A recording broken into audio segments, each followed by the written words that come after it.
to confuse nobody, because when I come on here, I might be kind of confused because we're going to be talking about some stereotypes and I don't know who I am tonight.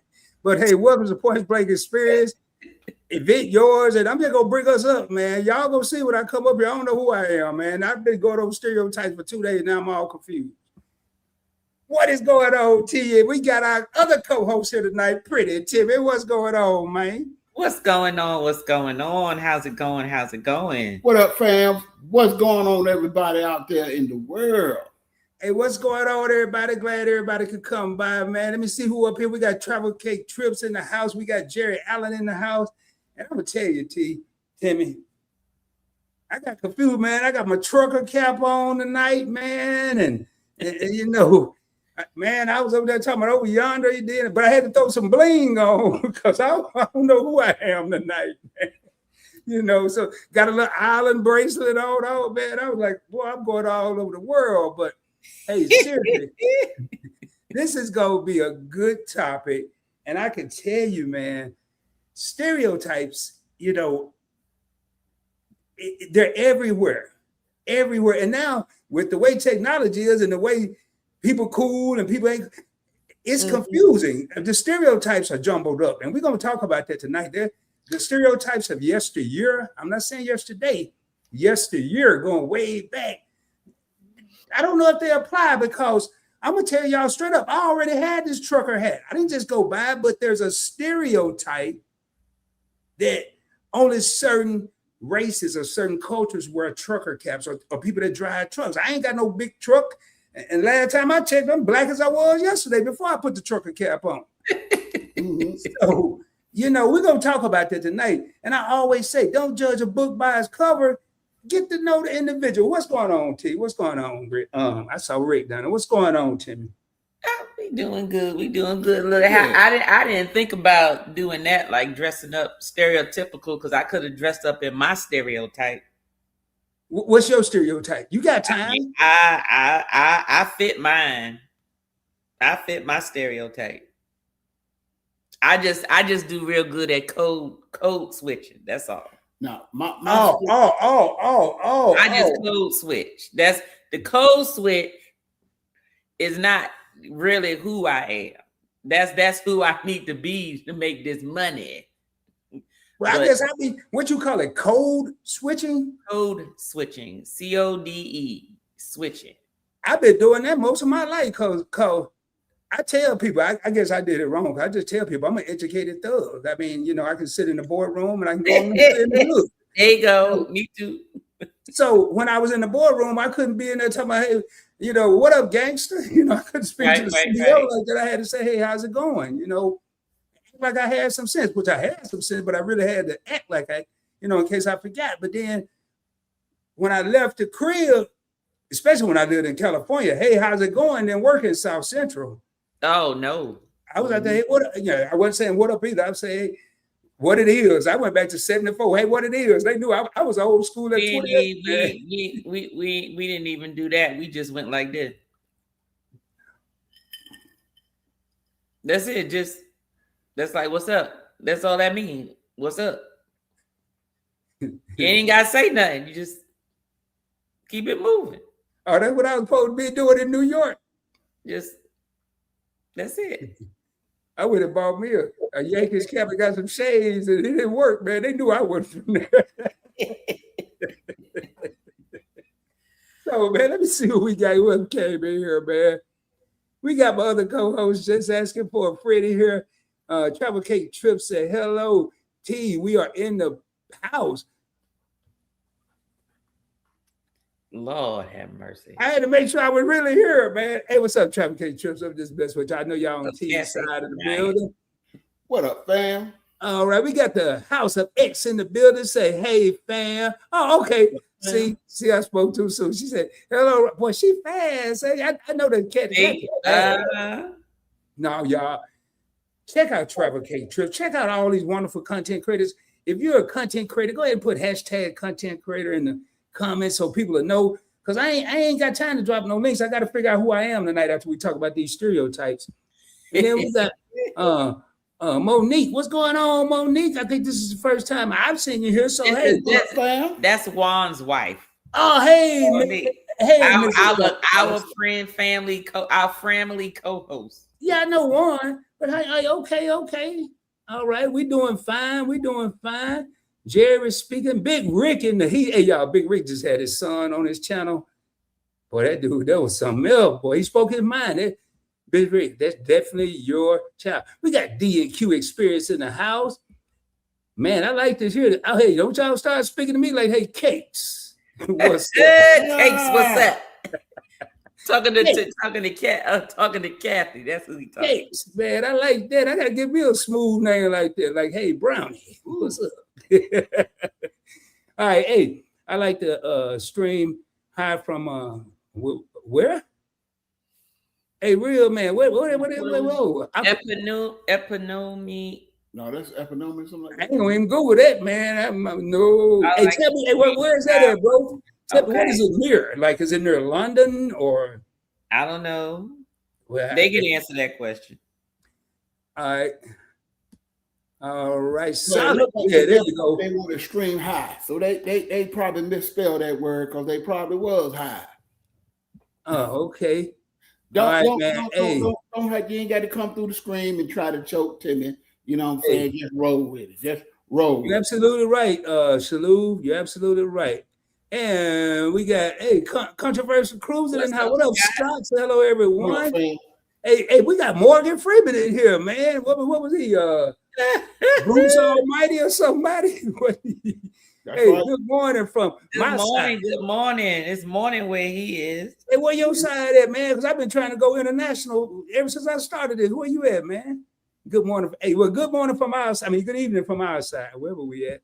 What up, Scott? Y'all, okay, I'm going to shoot through these. What we got?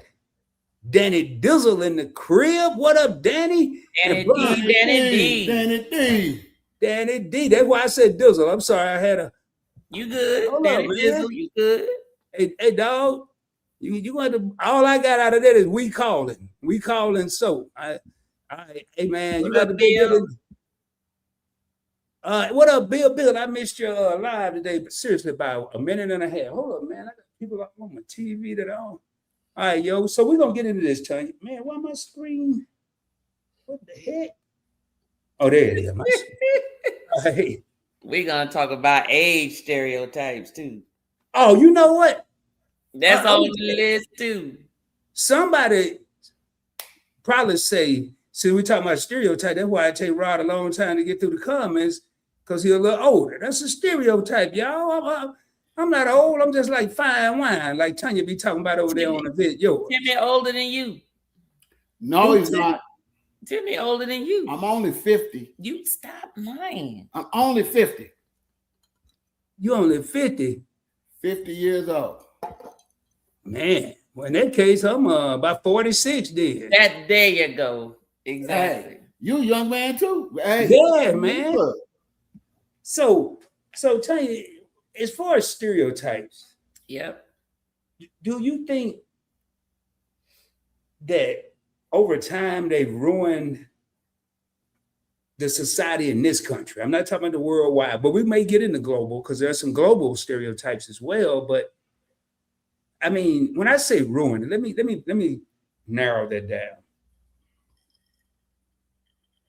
In my opinion, I just want to get y'all's opinion. I feel like stereotypes has really made this country way harder to live in than it has to be or had to be.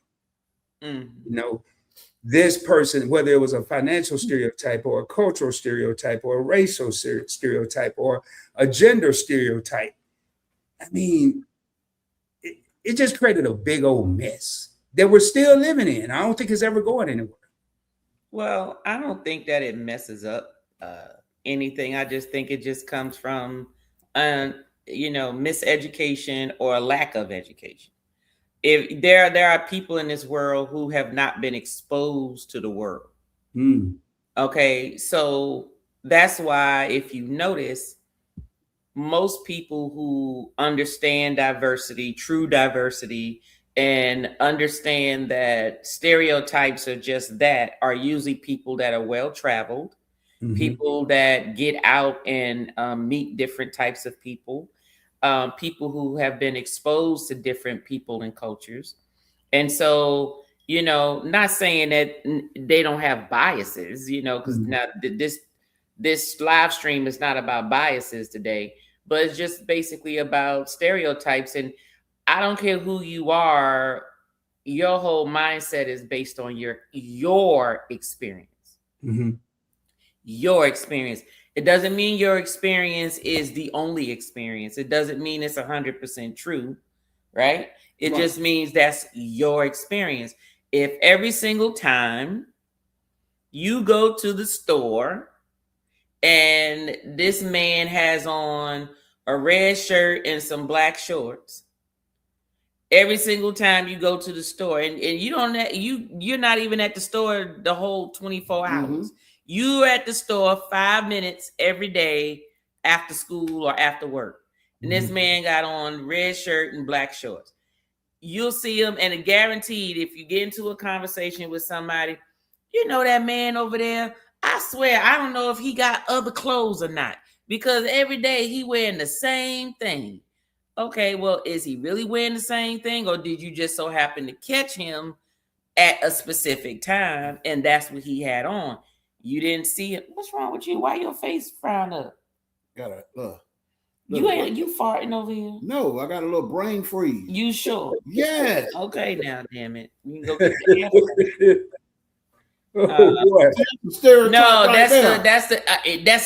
That is his stereotype. Because that was his stink. That was his stink face. No. She know I suffer from migraine headaches. That was a brain freeze. I was saying to myself, now I got to go. Well, take the hat off your head then. No, I got to go get my medication. I didn't bring my bag down. Well, then go get it then. I'm gonna go get it in a minute. Okay. I'm waiting my turn to talk. Okay. Well, we don't want you to have no brain freeze over there. Go ahead, Timmy. Well, Tanya might not have been finished. She said you was over there farting. It's okay. I just think it's just from people's experiences, and it's gonna always be stereotypes, because as long as you have the media, as long as you have social media, as long as you got the algorithms now that just keep reinforcing whatever you look at, is going to keep giving it to you. So even that, if that's not the case, you're going to think it's the case because it keeps happening.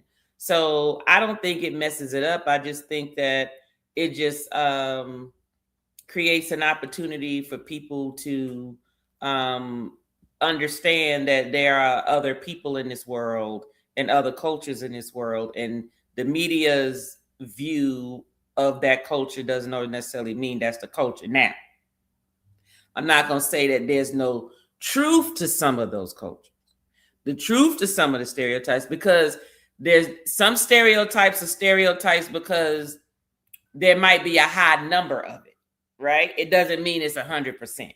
It just means it may happen more frequently with certain cultures or races than others.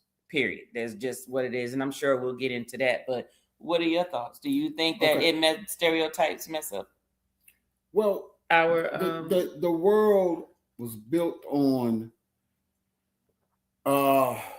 differences, and the stereotypes plays into the differences, and it's basically the have and the have-nots, and we push that narrative and to give us the right to be different, but it also gives us the right to keep other people separate from us. It gives us the right to separate the societies.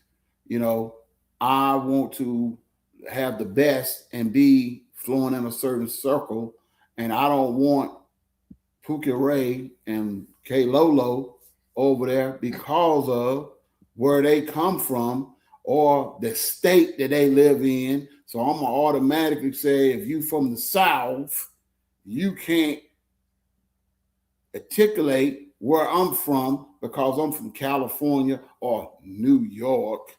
So you know what I'm saying. So I feel like I'm of a higher standard, or I'm from a better culture than you from. So that's some of the things that has been bred in us, and I'm gonna just keep it 100 because I'm married to a New Yorker. And what? Yeah, I got the head. New Yorkers have always felt like they was a step above others from the South. I'm gonna touch on that, Timmy, but I don't want to keep going, brother. Keep going. And I'm trying to tell you. You from Arkansas, you ain't from the north, south, east, or west. Arkansas is the south. What you talking about? I'm gonna say this.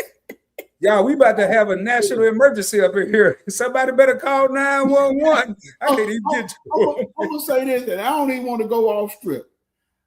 That's one thing that have always, even coming up as a kid, the stereotype that Southern people are slow, backwards, dumb, and all of this. And because you from the city, that means you're smarter, slicker, faster. Rude. Okay, we gonna get into the positive and negatives about stereotypes. Go ahead. But anyway, that's my take. But the biggest thing is, I'm gonna say this: some of that is true, and some of that's not true. But the biggest takeaway is, it's not where you're from; it's where you're at, and it's who you are. It's who you choose to be. Okay. I'm about to hit both of these, and that took a whole lot of this old brain power. You know, I'm stereotyped. I don't supposed to remember what I'm about to say. Going back to what you said, Tanya, about the red shirt and the black shorts or black pants. I went in my closet today and took the tags off this shirt I'm wearing today. And I looked in the closet, I had two of them. I said, why I got two of these? And then I remembered I bought two because it was such a good deal. And I've always wanted to do this, but I never do it. Why not get two of them? So when this one wear out, I still have a new one. So just because they see me in this today and another one tomorrow, doesn't mean this is the only orange or whatever color peach shirt that I have. Right. Another thing people don't think about, if you go to the store every day after work or after school, that person that's in that red shirt could be in their work uniform and took their name badge off. You see that a lot in the car industry. Yeah. You never know. So yeah, they're gonna have red shirt and black pants because that's the uniform of their job. Now, going to what Timmy was talking about. By the way, telling you, Arkansas is the dirtiest South. Now, don't do the anyway. So when I went to California, I experienced what Timmy said. I left Arkansas, went to California. They was like, "Oh, you just old country bumpkin." I said, "Well, I tell you what, man." I said, Tell them what you wore. Tell them what you wore to the beach. Well, hold on. I'm gonna get to that though. I stayed like true. There's some stuff that's true. I stayed true to the South. I didn't care because I was in California. So anyway, I said, I'm gonna tell you something, man. When I get this city stuff down, y'all gonna be in trouble. Because in Arkansas, we ain't got no Disneyland land, no Knott's Berry Farm, no Raiders Stadium. We got street corners and we play the dozens. And when I learned this, y'all gonna be in trouble. So then I played the dozens. Yeah. Okay, go ahead. Yeah. Dominoes, spades, dozens, anything. We played all kind of stuff. Horseshoe, you ever played a horseshoe, Tanya? Go ahead. You good? Go ahead. You ever play a horseshoe? Horseshoe? No, I have. Not by like something that is fun to do. No. We played Skelly. Skelly? We had concrete. We ain't had no grass with no damn horseshoes. Ain't no goddamn horses where I grew up. So where I'm getting the horseshoes from? Where am I getting the horseshoe from? Craig. From Rod. Where I'm getting the horseshoe from? Toys R Us, maybe. From the horse. You get it from the store. You ain't get it no in. Damn horses where I Tell grew you, up. when you go get a gallon of milk, do you go to the cow or do you go to the store? I mean, right, but I'm pretty sure they got those cows from either upstate or someplace else. They didn't get it from where I was living. So no, I did not play horseshoe.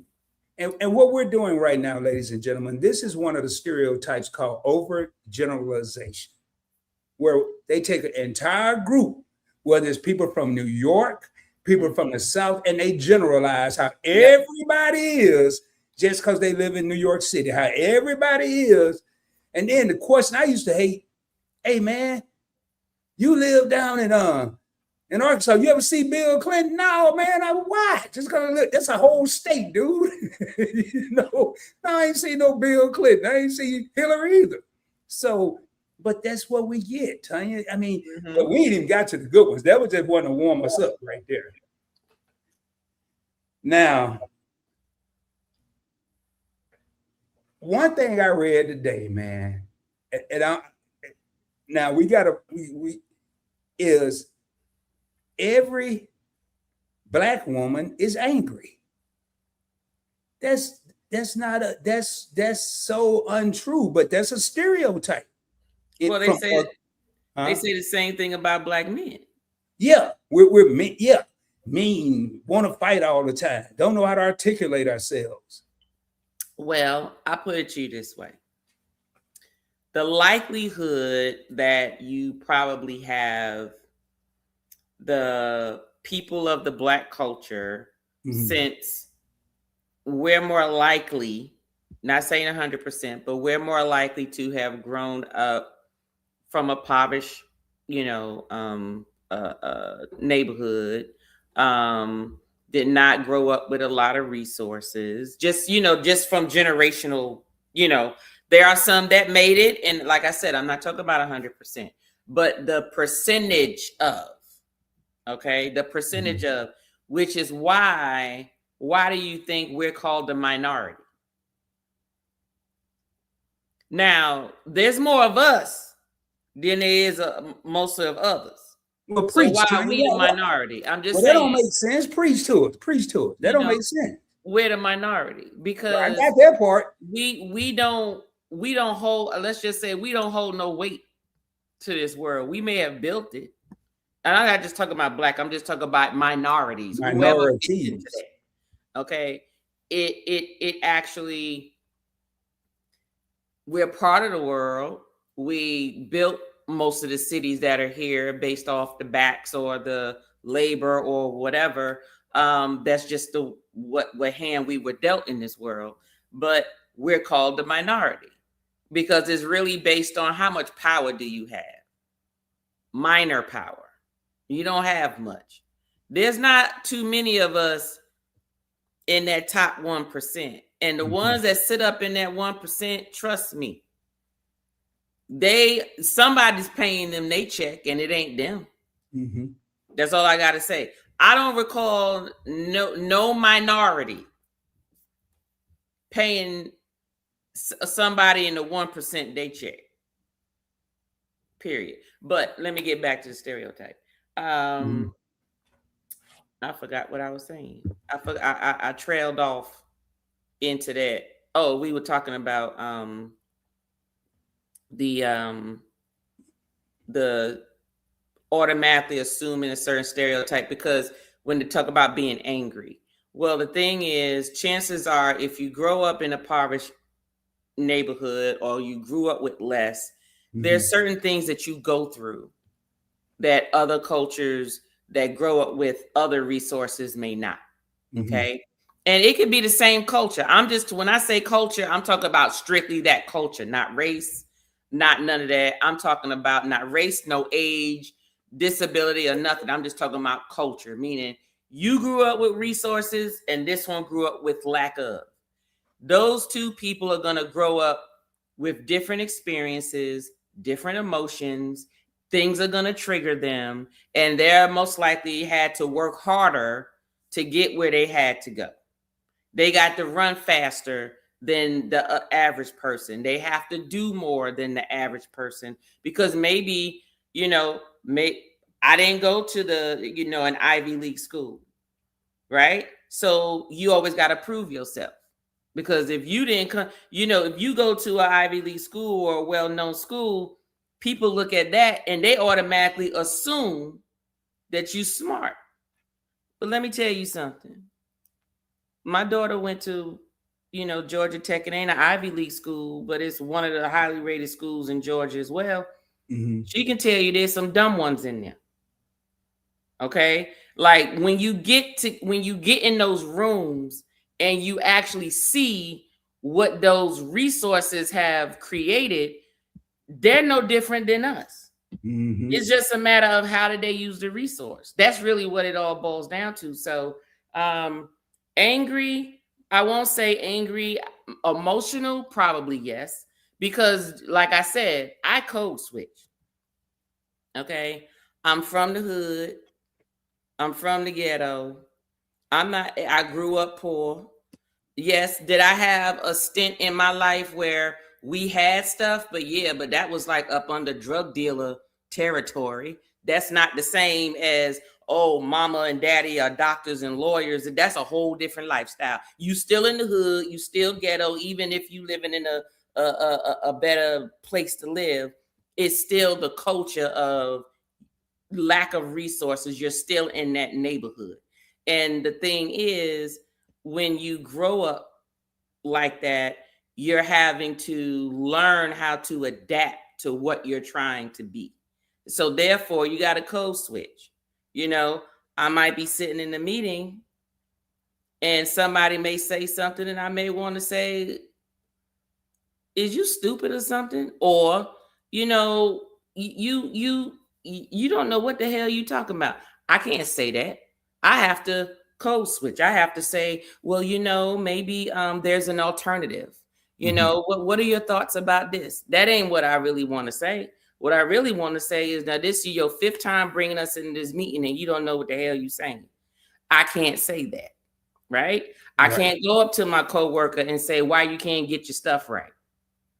You know, that's not, you say, hey, is there anything I can help you with? I noticed that you're struggling with a few things. That's not my natural me. My natural me, what y'all see up is me. This is who I am, okay? I'm the one that I go on Carnival Conquest and I'll fit in. But I can also go my tail on Explorer Journey and fit in there as well. But that's my other side when I feel like being like that. But even when I go on Explorer Journey, there's a part of me that still want to at least turn up in the club at least one night. Can I have a piece of me one night? So technically, Stereotype, we're not angry. I just think that people that grow up with things that they had to go through, it never leaves them. And so there are going to be things that's going to trigger them. There's going to be things where it bothers them because even if they're at work and they witness these microaggressions, maybe they have to sort of contain what they would normally want to say because you're not going to mess up my money, basically. You're not going to keep poking the bear and try to make me, because some people know, they go, oh, let me see. I don't know. She's too straight and narrow. Let me see if I can poke her and let Keisha come out. You know, let what the name TJ said, Kilolo or whatever the hell he said. Yeah, you know what I mean? I'm just saying names. You know, let's see if Ray Ray come out. You know, I'm sure Ray Ray is in there if you push him. I'm sure Kilolo is in there if you push her. And you know, and I'll whisper to people all the time, don't let this suit fool you. You know, I'll be the type, I'll meet you in the parking lot. Don't you take me there, you know. You know, Tanya, one of the things, and before I go any further with what I have with the... Sorry, Keisha. I'm sorry. I know I said Keisha, but go ahead. What I have with the stereotype, before I go any further, one of the biggest blessings that I had was to enlist into the United States Navy. And I'm sure Timmy may or may not be able to speak along the same lines. I had to work with so many different cultures, so many different races, so many different backgrounds. It didn't do anything but benefit me. And we didn't, I'm gonna be real with you. I'm not gonna say every single individual, but the vast majority, probably 99.8% of us saw one color, and that was red. I'll let y'all read between the lines. We didn't see no black, white, this color, tan, brown. We didn't care about all that. So I wanted to put that out there. We are an opinionated channels, Event Yours, Points Blank Experience. We're talking about stuff just to have people's interaction and engagement. I just want to put that out there, a little disclaimer. But you're right. That person, I think that person you're talking about, whether it's Ray Ray or Kilolo or... And Ray Ray is my brother name, just so you know, but go ahead. Whoever it is, the description. It can come out of anybody. It can come out of a male, a female, a kid if it's the right one. And it doesn't matter what race. It really, like you said, how are they poked? And sometimes when people poke that bear, they're not ready for the response of that bear. First of all, they're not expecting a response. No, sometimes they are. They're trying to get a rise. Sometimes they want it so they can prove the other. See, I told you. told you she wasn't as refined as she portrays to be.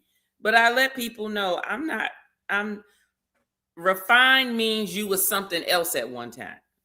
So yes, I'm refined. But like I tell people, I'm saved, but I ain't fully delivered. I'm gonna whoop your ass. I ain't got no problem with that. And I ask for my forgiveness later. Hey, I'm gonna pull this back up when Timmy come back. We got a couple comments that I start. The Nichols say, Timmy be talking, baby. Juan said, here, I pulled it up. And if y'all see me pull up your comments and put it on the screen and I take it back down, I'm starring it for later. So don't think we're just skipping them. It's a lot of comments. Please keep saying, hey, hello. If you haven't liked the live on either channel, please hit that like button, the thumbs up, hit the subscribe button. If you're not subscribed to us, we greatly appreciate it. Either you're going to be mad because it's true or mad because you're offended. You can't disprove how an experience made someone feel. That's true. So true. Chill Will Cruz says, yes, I understand this because a lot of people ask me where I am from because they say I have a Southern accent. I say I'm from Chicago. I'm the only one with a Southern accent. You probably had relatives. I'll tell you, Chill Will, the majority of my mother's side of the family and my father live in Chicago. They grew up in Arkansas and migrated to Chicago. So some of them, depending on how deep that accent was, like my accent right now is kind of confused. Certain words will sound like Arkansas. Certain words may sound like California. Like I can if I really think about it, party, but you heard it's like party. Like if you watch the Parkers, I'm going to the party. That's it, I can't help it. But then some kind of way they got mixed up, and I don't know what my accent is, but you're right. But that Southern accent is probably coming from your ancestors, just so you'll know. Cece said, right, everybody in Texas, thank you for putting this up, Cece. Don't wear cowboy hats, boots, and ride horses. I've been on a horse one time, and I was in somewhere in Mexico, and I think that horse was kind of old. He didn't look like the rest of them. And I have boots. Tanya didn't see this picture, but the first time I wore some boots in California, the people told me I couldn't go with them. I was like, I sounded like just asking for a friend. I said, I bet you lying. I am going. What kind of boots did you wear? I had some snake skin pythons, cowboy boots, with some creased jeans. Creased jeans? With an ED, creased. With you ain't get the permanent crease like at the cleaners. No, I wasn't no permanent. We'll just crease. Okay. I know how to iron. But I might go find it. I know you think I'm kidding. I'm gonna go find it. I got my leg kicked up in probably a Motel 9. I was at an old cheap motel. You couldn't tell me nothing. And they told me I couldn't go. I was the flyest dude at the club, Tanya. Because wasn't nobody else dressed like me. I guarantee you wasn't nobody else dressed like me. So I'm gonna find a picture. I'm gonna put my screensaver up in a minute. Let me get through these comments, man. I'm gonna show everybody. I wouldn't say angry but I would say aggressive. One got a couple paragraphs here, and I'm gonna jump back in the regular comments. The benefit of stereotyping is it allows the brain, this is gonna be technical, to quickly as always process complex social environments by using mental shortcuts instead of starting from scratch to understand every person you meet. The brain uses stored categories to make a split-second assessment, especially under pressure. That's natural. That's the natural thing that you do. That's why learning patience and learning how to pause before you speak helps with that. Mm-hmm. And you will notice a lot of folks like me, that's what I have to do at work, because I have to pause for a minute, especially when somebody says something that I'm like, what they trying to say? And so I have to pause for a minute to say, how can I say what I need to say without saying what I want to say? But having that pause helps. Hey, Ray of Sunshine, what's up, Ray? I haven't seen you in a while. Ray said, so true. Someone remarked to me, why you so quiet? Maybe because you want to be. No, because sometimes people want to hear. Sometimes people are actually looking for you to act a fool? For that, not necessarily act a fool. There are people who enjoy the stereotypical parts of cultures. I worked with somebody, and he's still there, and he's of the LGBTQ community, and he is as white as he want to be. And he loves, I don't care where it is. It could be at work. It could be on TV. It could be, outside. He loves the ghetto Shanae type Black woman. He just loves it. And when it's like he just enjoys it and then he emulates it. It's like he thinks he said, I think I was a Black woman in my past life. That's what he says, And then he actually, to the point, came to work one day and said, I took my ancestry.com and I told you somebody had they toe dipping into the Black pool. I'm a 0.001%. I laughed so. So a 0.0001% Black, and he was so proud of that 0.01% Black. Wow. Don't you say his name. But yes. And I was like, you just enjoy it. So he loves to see, like, his office was next door to me. So he would hear in here. So we'll have a meeting and he sees the professional time. And then behind closed doors, I may be on the phone speaking the way I need to speak. He'll come to my office and be like, tell it, girl. Tell him I knew you was upset in that meeting. I was waiting for it. And I'm like, you nosy heifer. Go back to your office. But he loved it. He loved to see that. He loves this. Some people just like the stereo. My brother wore a t-shirt that says, they like our culture, but they don't like us. They could be anybody. It don't matter. There are people who like the Indian culture, certain parts of it, of course. They like the Black culture.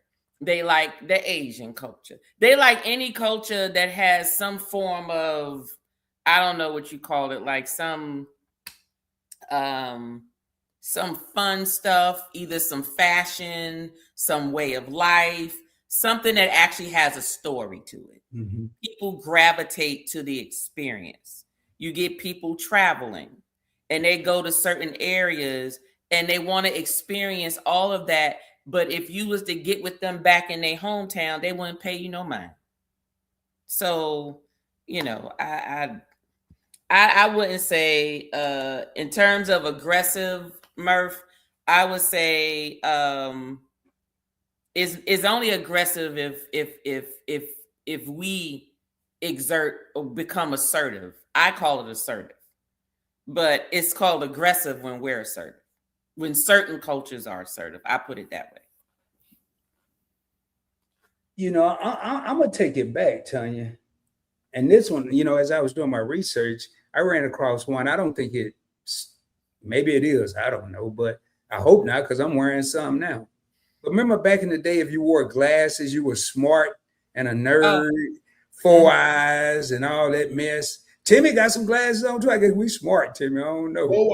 4 eyes. He got 6. Oh, he got some contacts on too? He got 6 eyes. Oh, these, not these, because these came from Kroger.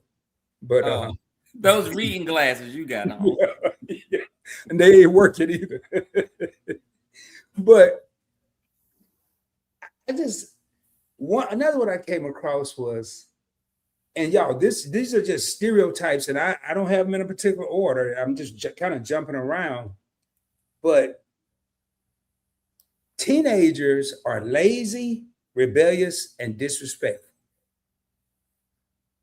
I think that was a stereotype for all kids growing up. I don't care what generation it was, because the parents, they grew up one way and then it's a new way of life. And so they always think that the new generation got it easier than they did, which is what's supposed to happen, right? Because if you work hard, you want life to be better for the next generation. So Yeah. Man, it seems like I'm hearing an echo. Hold on. Make sure I ain't got nothing on over there. So do you feel you secretly now we all the media pretty much is blamed for stereotypes. They pretty much set the precedents for what people and how people think about other people based on the fact that they haven't gone out to venture to meet people, right?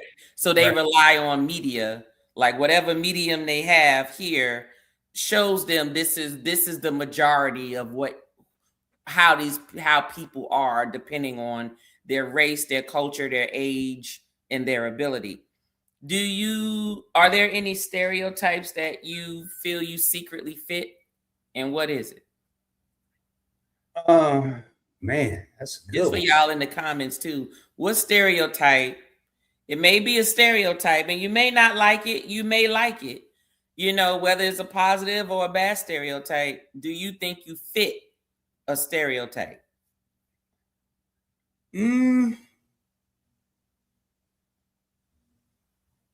Yeah. Okay. What is it? Which ones?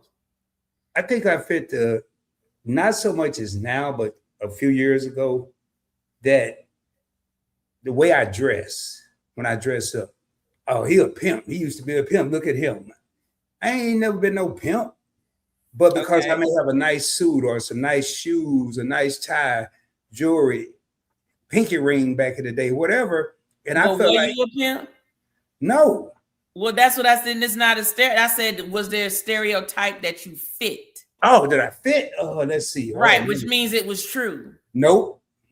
I ain't got to think about that. Not that I'm gonna think. I'm gonna keep thinking, but you may trigger something. But you know, I put it to you this way: most military folk don't fit the stereotypes because they've been exposed to the world, so you don't really generate like a certain way for people to assume. So I take it back, Tanya. I did. I had to go way, way, way back. I did fit the stereotype of black males are athletes naturally. Oh, okay. And my father, it came from my father, really, because he really believed the stereotype. So my younger brother and I, we played football, basketball, baseball. We didn't get into the I don't even know if they had soccer and golf and all that, but those weren't where the black people were. I mean, and where I live was a small town, 6,000 people, and there were very few blacks that didn't play some type of sport that were males and the females. We had a girls basketball team, a girls baseball or softball team. So I figured that I fit that. And to be honest, 2 out of 3 of those I didn't really want to play. Okay. I was thrown in there forcefully by my father. And it was something I really didn't want to do. I didn't want to be in the band either, you know, but that was kind of there's a stereotype. If you kind of macho or tough or cool or popular, you're supposed to be on the football team. And then some of the not so people that couldn't play football are in the band. That was far from the truth. There was some cool people in the band. My roommate in college was in the band. So that's one that I figured I was put into. So. Okay. Well, I fit the average, grew up in the hood, loud, like I said, I like Carnival Conquest. That's my vibe. So that's just who I am naturally, and then everything else is who I have to be. So I think I fit that stereotype. What about you? Well, I'm a king. Timmy was naturally gifted with everything. I was a whiz, and it ran in my family. I'm straight A student. Football, basketball was Achilles heel. What you played in damn football? What position? Wide receiver. You and free safety. I was. What grade was that? 10? Yes, honey. When I was in high school. Oh, that's when I played. I thought you played. I thought you ran track. And I ran track. Oh, okay. Right. But you can do more than one sport. Tell you, I played quarterback. The one that throw the ball, I played quarterback. Yeah. Oh, you threw the ball. Yeah, you weren't running for it though. I played some wide receiver in my younger days. The thing about it is that it was just that what you put your mind to it. See, I grew up with a mother who told me I could be anything that I wanted to be. Mm-hmm. My daddy won't shit, and he won't ever home. So my mother instilled it in me that you could be whatever. And when she said that, I believed it. So I had no reason to doubt it. So when I went out on that football field, I was fierce. I was fast because I ran track, and I was small. But I hit you running about 20 miles an hour, and I hit you 20 miles an hour at about 180 pounds, I'll roll right through your ass. Who was 180 pounds? Me. When? Yo, it was a Timmy. Timmy, you better go take some pictures or something. Go chat GPT this and make a football. You better do something. I'm messing with him. I'm messing with him. I don't have any pictures. Hold on. I don't have any pictures of I don't have any pictures of him in his young days. I seen a picture of him at the age of maybe 3, and then all the way up to him as a grown man married. So I don't have anything to compare to. I'm just messing with him. I have no clue on what he looked like or anything throughout his grade school years at all. So let me just say that. I'm gonna confess. When I met her, I was 175. Mm-hmm. Well, you look pretty slim right there. Yeah, I was 175. Now look. Now you had a big old head, but you were pretty slim from the neck down. See, look, you can tell I was pretty back then. But I was. I ain't gonna say all that. Now I ain't saying all that. I was 175. But she was working on fatting me up right then. I mean, I couldn't run fast then. But but the thing about it is, my mother instilled that in me, and I'm trying to tell you, being from the South, that like everybody saying you slow, I was not slow. I was gifted. I went to college on a full ride. I don't think the stereotype is slow meaning stupid. Yeah. No, I don't. Because I've never thought that way. It wasn't that you're stupid. It was more of your what you call it?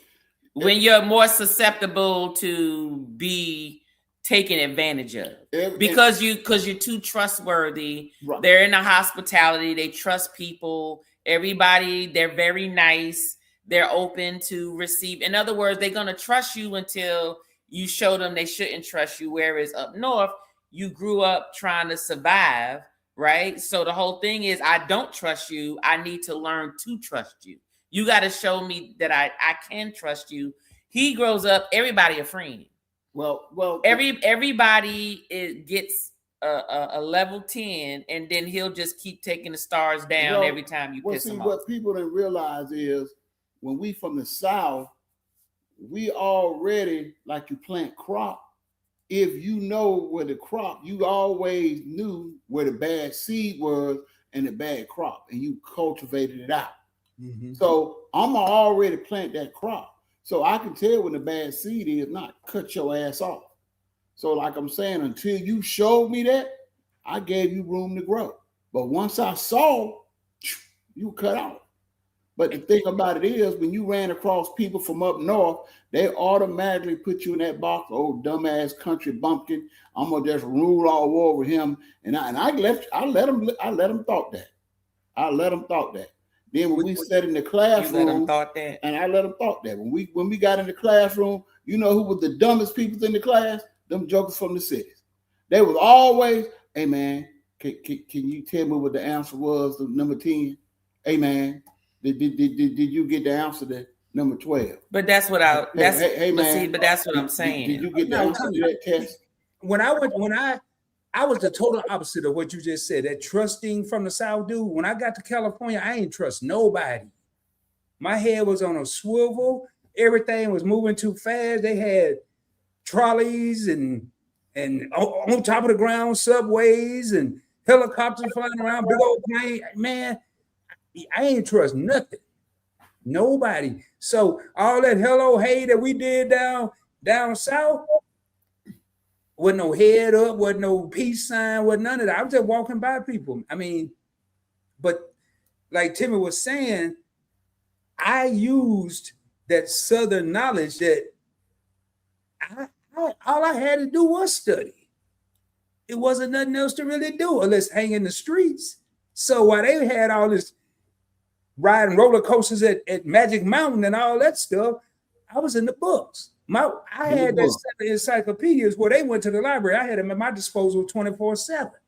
So, like Timmy said, when I went out to California, man, I was making a fool out of people, man. Just making them look for the exam. No, I ain't studying for the exam. I already know that stuff. I've been learning it every day. How'd you do that, man? That's how we do it in the South. Everything was about the South. Man, how'd you find this place so fast? That's how we do it in the South. Everything, unless it was bad, Yeah. Right. So, see, we was all about getting ahead and staying ahead. And then the business came from, see, most of the kids up north, they live fast, they move fast and everything. See, from the South, you was all about your business because business was you didn't want to stay where you was on. You want to be better and do better. Mm-hmm. Up north, I mean, it's either from what I got a lot of cousins from up north. All of them on welfare, ain't none of them about shit. Mm-hmm. Point blank. They all of them had kids early, all of them on drugs. You know what I'm saying? They lived a city life. They thought they were smart. Only thing they did was fool themselves. You know what I'm saying? Now, me, I might not have been raised in the same environment, and I'm quite sure had we all been in a different, had we all been on the same level, things would have been different. So I can't say the stereotype of the South being slow, the city being fast, can be a little true. The South is slow, but you get ahead in life. Mm-hmm. Yeah. Hey, Tanya, I got one that I hope this don't cause no eruption. Mm-hmm. But what about women because they dress a certain way? Let's say they like their clothes to fit. There's a stereotype. She's easy because she may be that she fast and stuff like that. Yeah, she fast, and then the one that wear a skirt every day because whatever going on. Let me tell you something. At the end of the day, how a person dresses is how they view themselves. It has nothing to do with whether they fast or not. Because let me tell you, I've known quite a few girls who the boys thought was fast and she wasn't doing nothing. Her nose was in the books. The girls that folks thought nobody was paying attention to, and this is the same thing for the guys now. Them nerdy guys that the other guys on the football team and stuff thought that didn't nobody want, they was getting all the good. The girls was giving them stuff, and nobody knew it. But they was there. They always treated the girls nice. They always made sure, so they was getting it. The other boys who thought that, I'm fine, I'm looking good, and I'm of status or whatever, they might have gotten some of the girls, but eventually the girls is like, he's an a-hole, so I'm gonna go over here to the little nerd boy over here because he talked to me, he listened to me or whatever. Them was the ones getting all the stuff.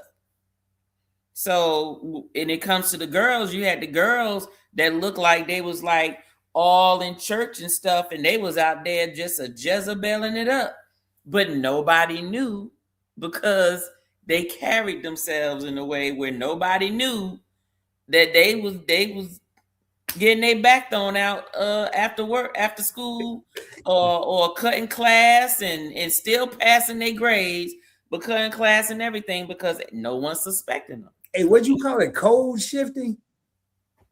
I'm glad you code shifting and it's nighttime. What'd you just say? They were getting what blown out?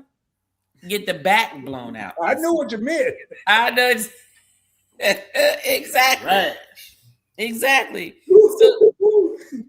So I know we've been talking about the different stereotypes and all that stuff. And so to me, I feel that this is the part where, like Juan said, people are either going to be mad, offended, or whatever.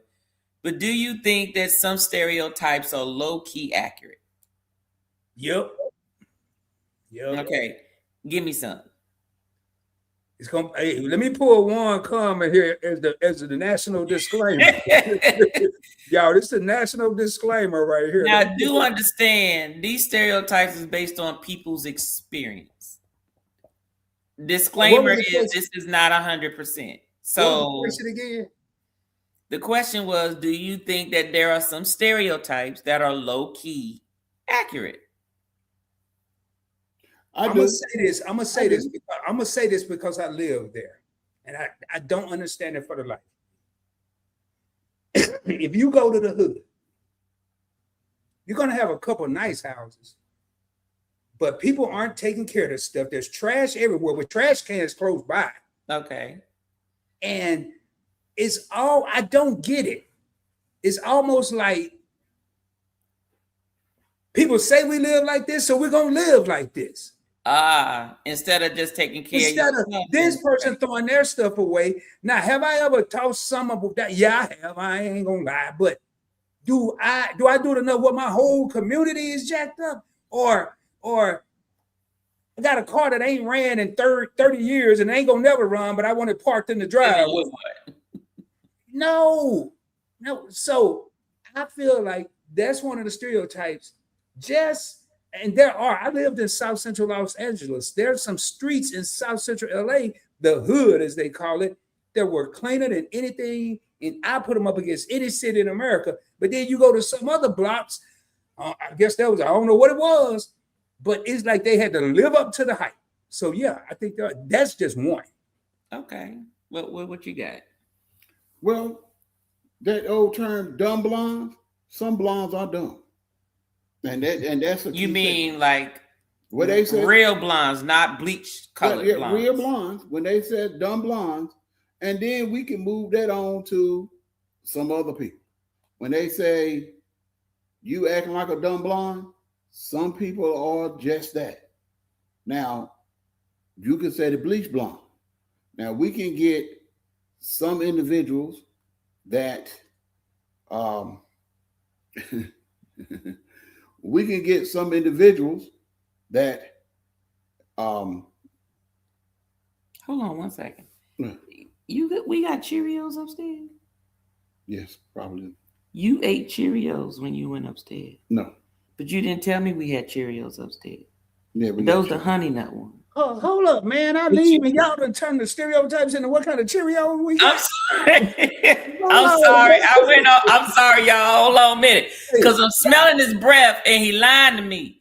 I like Honey Nut Cheerios, but ain't never Honey Nut Cheerios in the house when I want Honey Nut Cheerios. So I'm smelling his breath going, oh, you got Honey Nut Cheerios in the house now. You're stereotyping right now. How am I stereotyping? You over there persecuting their brother for everything under the sun.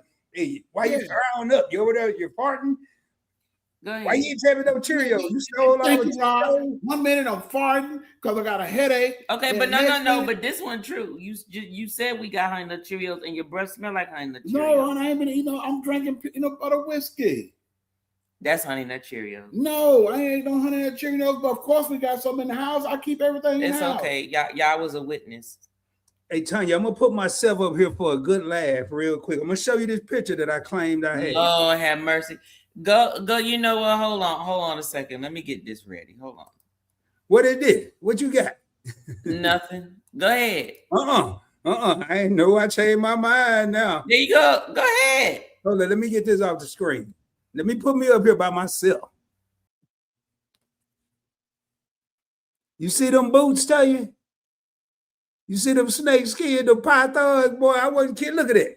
Look at that little rod. Cooler than a fan, boy. I was cooler than a fan. I didn't see nothing. Hold on. I see you. Hold on. I don't see nothing. No, you saw it. You over there trying to take a picture. No. I'm not. Let me see. I didn't hear anything. Go ahead. It's just a Lord. Lord, and he got a white suit on, y'all. No, them some jeans, man. Them some jeans. They were stonewashed. Was it a white party, Rod? No, it was stonewashed jeans. It wasn't no party. That was the Motel 9. I forgot the name of it. Probably the Boogaloo Motel 9. Look at that curtain, tell you. That was San Diego, California, man. Lord have mercy. So I'm assuming you done changed your style since then. Oh yeah, I ain't wearing You it. be matching now. You be like I was matching then. You know where I'm from though. There was a stereotype. Where I'm from, if you had some boots like that, you had money. You said where you was from though. Oh, in Arkansas, they told me I couldn't go. I had to beg every time I was somewhere with somebody. Hey man, can I please go? Man, I get some more clothes on payday. You know, and this thing, but I was the center of attention because wasn't nobody dressing like that in California. There you go. That's right. That's right. And all I had to hit them with one of them lines, like, you know, just one of them country lines. I ain't gonna even say it. It ain't even in my repertoire. One big stereotype, like you said, Rod, the biggest one back home and everywhere you go, the drug dealers always got all the money. And that is not always the case. Okay, but we talking about true stereotypes though. The true stereotypes is the person that study hard, play hard, will always be successful. Mm-hmm. That's a true stereotype. Oh yes, it is. That's a true stereotype. Yes, a person who plans, who goes out, works hard, person who's always trying to get ahead in life and prepares. So basically, okay, so we talking about the stereotype. The stereotype is the nerd will always get ahead. Not necessarily the nerd, the person who does the work. That's the nerd. The stereotype is the nerd if you're always doing the work. Not that hard worker. Okay, yes. It's not necessarily the nerd. Because Timmy was a hard worker. I don't know nerd. Yes. I was pretty. Believe it or not, Tanya, I was a nerd for a few years. I was a nerd for a lot of years. I was a nerd. I was pretty. Okay. Yeah, I was a nerd, but I was a hoe. But I didn't like the stereotype. We know that. I didn't like, so I really, to be honest, I went out of one stereotype into another. In my younger days, I went from the nerdy kid who stayed in the house, stayed in the books. And one day my daddy changed it. He said, boy, you got all the books in the world, but you ain't got no common sense. You said that in another live one day. So guess what I did? I fit the stereotype of the nerd and went to the stereotype of the streets. All the young black men out there doing what they supposed to. So you went from a nerd in your younger days to a hoe in your older days. No, I went from a nerd. Okay. I went from a nerd in my younger days to a dude on the corner in my younger days. Oh, okay. Yeah. I had to go out there and get some common sense. And every time I got in trouble, my mom was like, boy, what's wrong with you? Hey, man, daddy told me to go get some common sense. Now he in trouble. I'm scot-free. Oh. She mad at him. So, but I look at one stereotype that we see a lot, man. I don't think it's so common as it used to be. If you see a person dressed a certain way, jewelry on, certain shoes, Jordans or dress shoes, right? That mean they got a lot of money. And that doesn't. Let me tell you something. I put it this way: they may have some money, they may look like they have some money, and it's all about a look. It doesn't mean they have money, because most of the time, people who have money, they may dress nice, their clothes are quality, but there's always certain things that they wear that tells you what their status is. They can walk around in some beat up sneakers, some raggedy jeans, a polo shirt, and they belt may be on point. They watch is on point. If it's a lady, her purse is on point, or maybe them diamond studs in her earring. That's not flashy, but what they're doing is saying, I have something. I don't need to express it to everybody. But everybody also don't know, just because you got money don't mean you know how to dress either. So me, I like to dress. Whether I was broke back in the day, or I got money, Tanya's gonna be dressed. I don't care whether it came from Kmart or whether it come from Saks Fifth Avenue. It's you gonna get the same presentation. It doesn't matter. It's just a matter of how much did I pay for it. But it's always gonna look like something. Now, people who have money will know it was from Kmart. Okay, so that's what the difference is. People who grow up around money knows quality when they see it. Doesn't mean they know how to wear it. It just means they know what the quality is because they just grew up around it. But yeah, do you think that there are some good stereotypes? Thank you. I can name a few. Well, go ahead. You might help trigger this old brain. So there are certain cultures that do provide the best customer service. I don't care what it is. What culture is that? Asians. Guess what I read last night? I knew you were going to say that. Do you What? know in Japan? I need to go over there and get some of my money back. But do you know in Japan, What? for real, you do not tip in Japan because good service is expected. Okay. You do. They can't take tips supposedly, but I must have a thug because he took mine. So I'm sorry. I guess he figured you didn't know no better. I didn't. Right, because you didn't grow up with their culture. If you grew up in their culture, then you would have known. Okay, keep going. Right? Keep going. Yeah. Okay. So to me, I feel that Asians always provide good service. I'm not saying it's 100%, like I said. So don't go in the comments talking about because Mean Lee did my nails and that heifer was cussing me out and she ain't do this and she did that. We're not talking about that. I believe that people from the South have very good hospitality.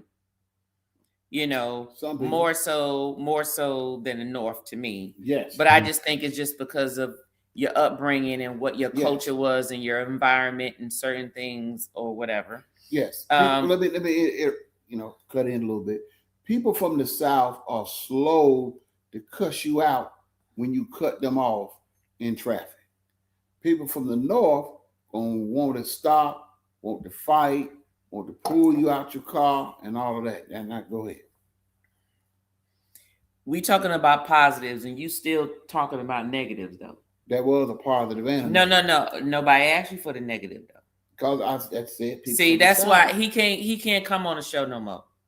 That is a positive. But you can't come on the show no more. You're gonna stick to the damn agenda and answer the damn questions. Now we talked about the negative comments. You did a whole dissertation about the Northerners.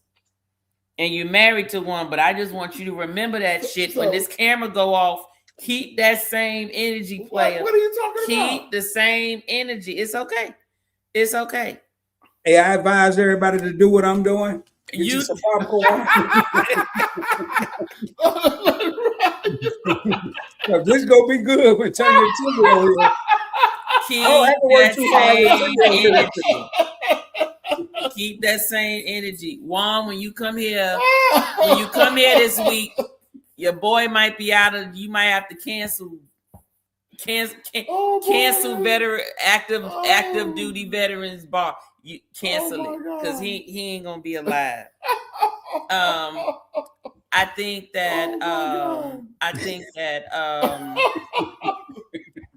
that Mexicans are hard workers, like real hard workers.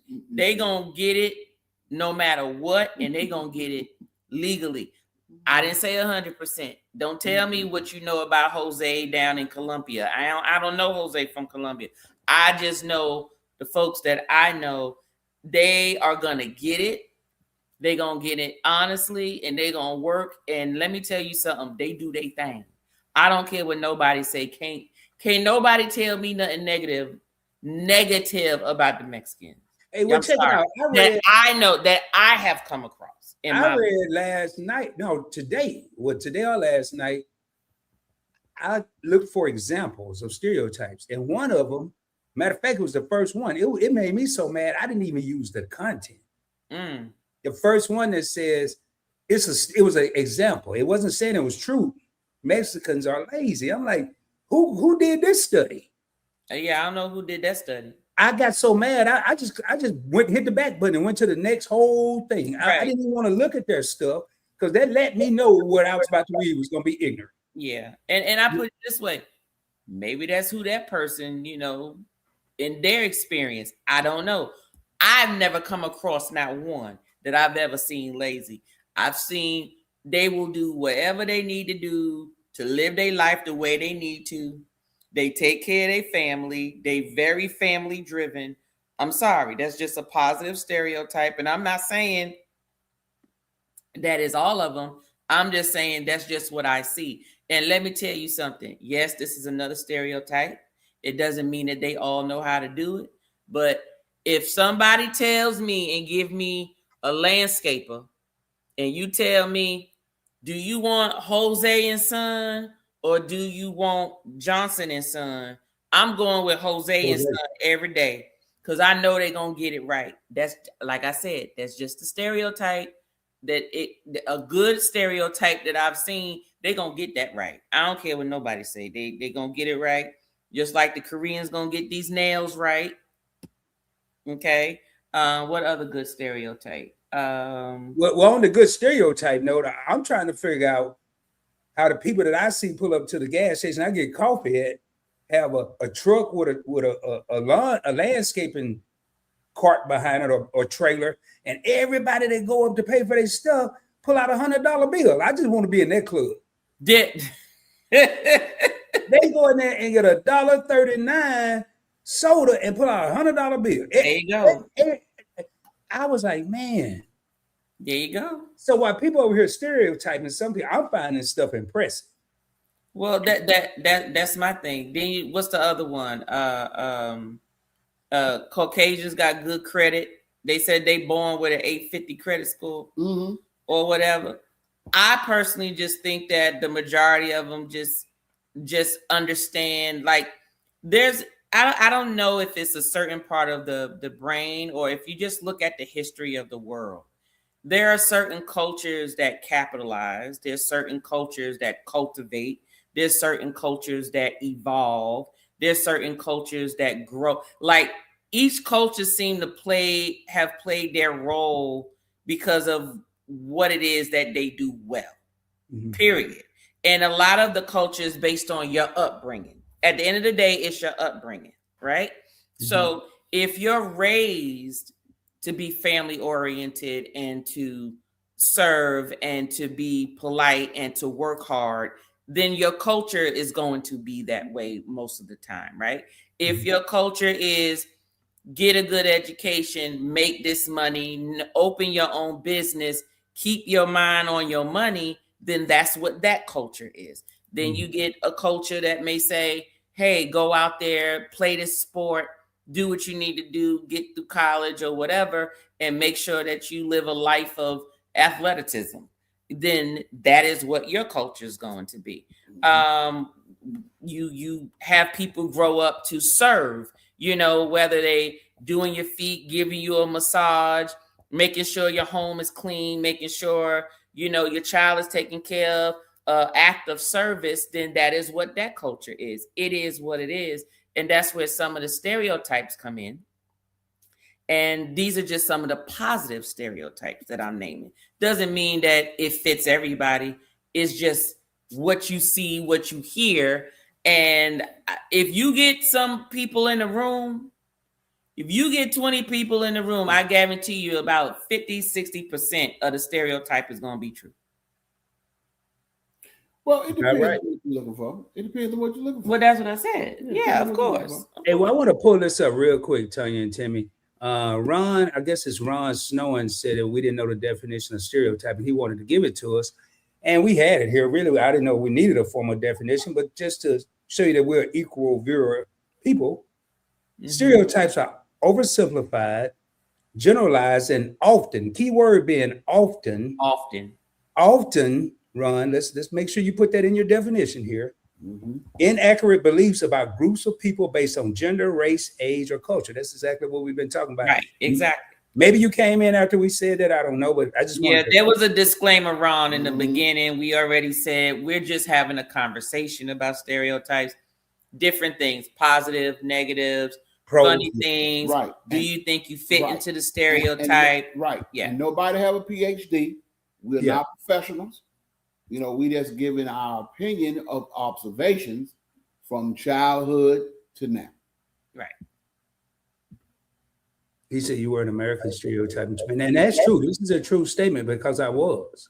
Mm-hmm. I was. That is a very true statement. Great point, Ron. All right, so Tanya, you had another one? Yeah. I mean, I know you was going over a list or something. Oh yeah, I had me a list. Now this is a fun one, y'all, because this involves y'all that be in the chats. So this is a group chat stereotype. So we all know that in a group chat, there's usually the ghoster, the therapist, the drama starter, the mean plug. You know, which one of those do you fit?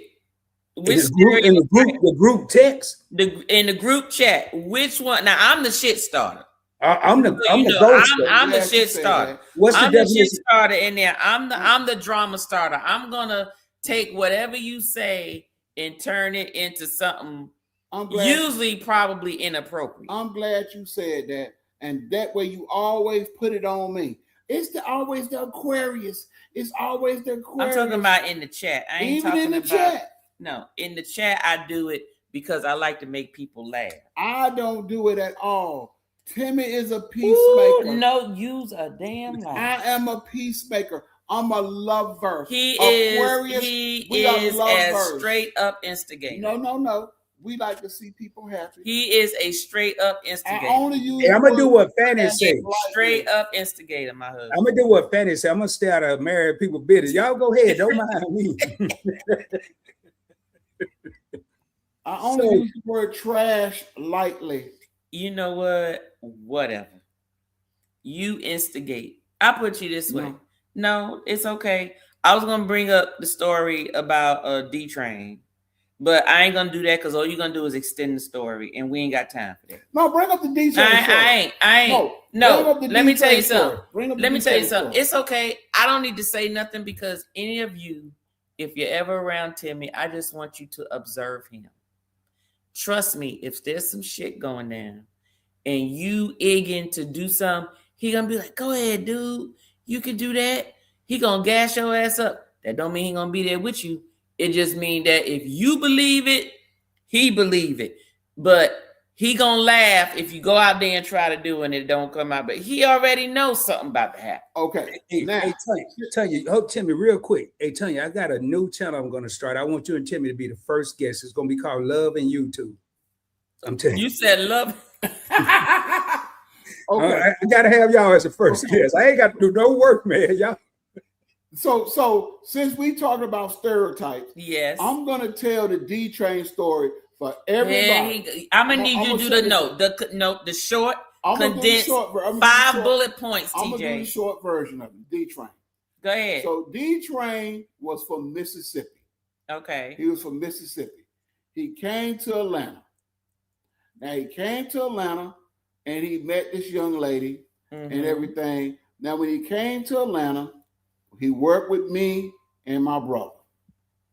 Now, I realized he was a special type of guy. And when he worked with us, every time we hung out, he never had no money. And we went to the strip club. Do you know what it's like going to a strip club and you paying for dances and this one guy always got this $5, $10 so it pissed me off. So I said, I got something for his ass. So I said, man, where your money at? We worked a lot of overtime. Where your money at? Well, Timmy, every time we got paid, Delisa took all my money. That's how he talked. So I said, oh, I got something for him. See. I said, man, D-Train. I said, brother, you sound like The Rock.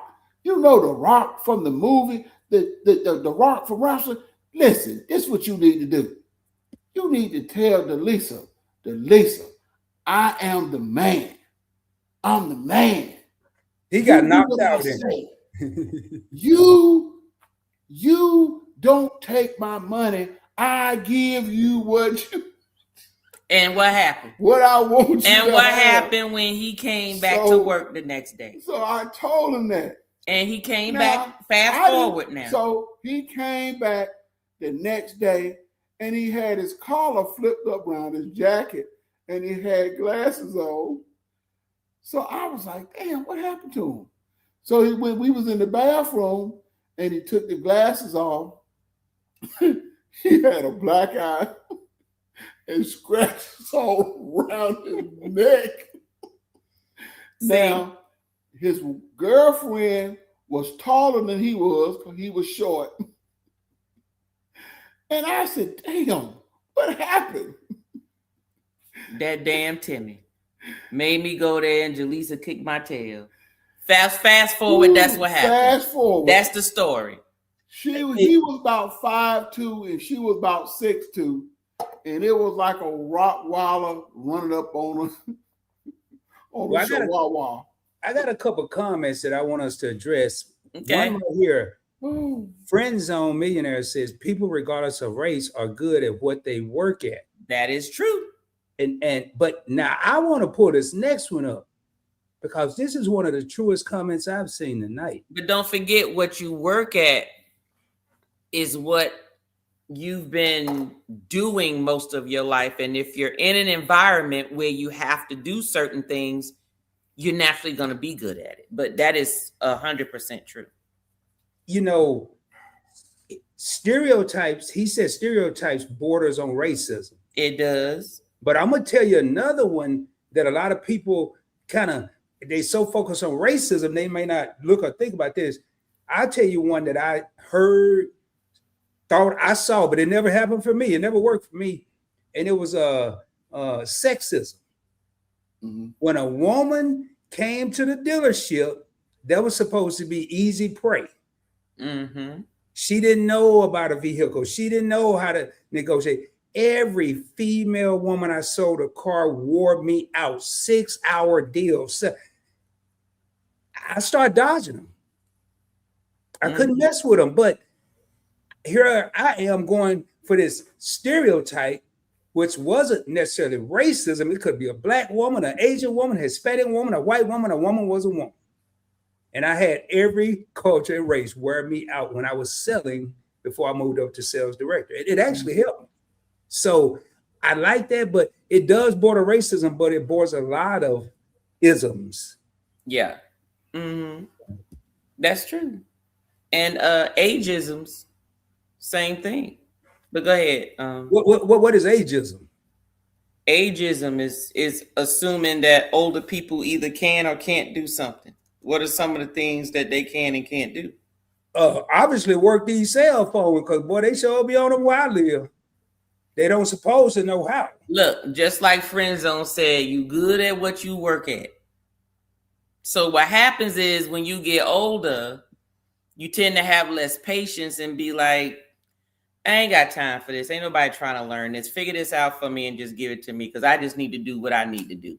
And that's why you get older people who tend to fall off from being on top of what's going on. Is because after a while, they just be like, I ain't got time for this. I don't got the patience for it. I done lived my life. You know, go ahead, fix this because I just need to do this. I'm not trying to do all of what y'all doing. I just want to do this. And as long as I can do this, I'm comfortable with whatever I have, but I'm not trying to learn anything new. So perfect. This gonna lead you right into this.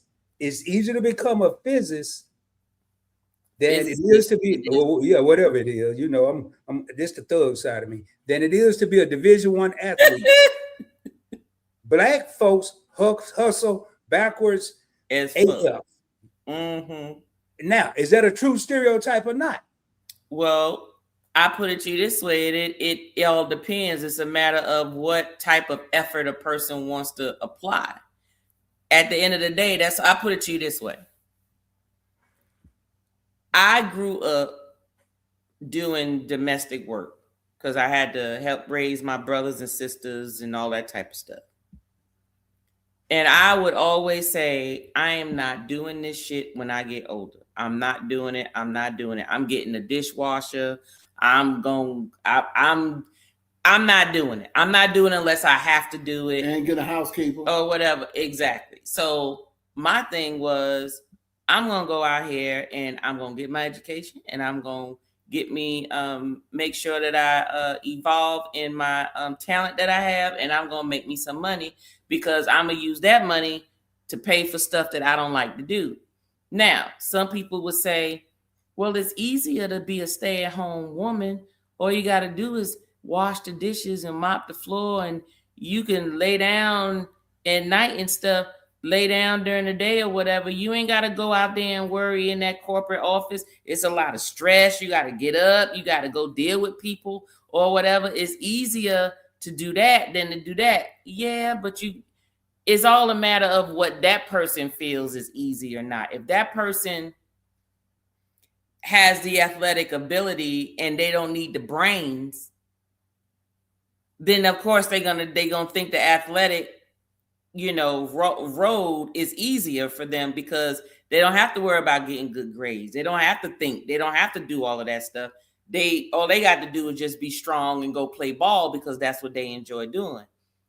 Being a physicist might have been too much for that particular person, So when it comes to that, I think it's a matter of how people want to apply their effort and their energy. What comes natural for them? What comes easy for them? For me, I'd rather go out there and make money and then pay somebody else to clean the damn house. What are you pointing to you for? You clean up what the hell you messed up. I won't point to me. Yeah, you was. We got evidence here. Hey, tell you, I want to thinking about this, and I think about Shaq. Mm-hmm. Especially in the 90s and 2000, when he was in his prime with Kobe in the Lakers. I lived in LA at the time, and you seen so many comedians impersonate him. Eyes crossed, talking slow, like he didn't know what he was saying.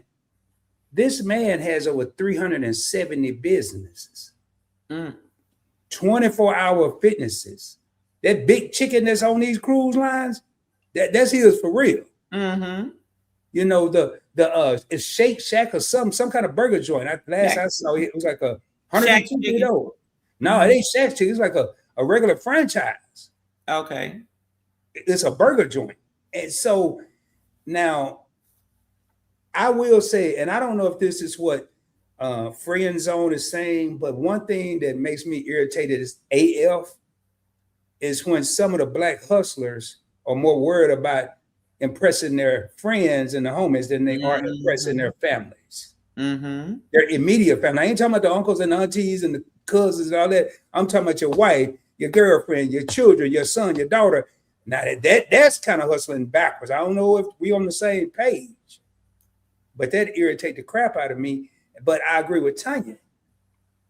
Some of these athletes wouldn't be out the hood if they didn't have that God-gifted talent. Right. They wouldn't even been given the opportunities they had. So, and y'all, this is all opinionated. Speaking of which, this is the perfect time for a commercial break. If this is your first time here, whether you're on Event Yours Experience or you're on Point Blank Experience, consider subscribing. We're not here trying to make anyone think the way we think. Is all opinions. We like a good conversation with adult, like-minded people. Some people agree, some disagree. Also, if you're getting something out of this, hit that like button. If you're not, there's nothing else down there. It's a figment of your imagination. There's nothing but a like button that's going up. Tell somebody about the channel, because we might talk about the big mamas. We might talk about some tonight, like something serious, but we talk about real stuff that people are afraid to talk about. Sorry about that. Anything to add to that, Tanya, Timmy? See, I ain't afraid of this New York over here, so I'm gonna keep it 100. Now, if y'all don't see me tomorrow on Tuesday Libation,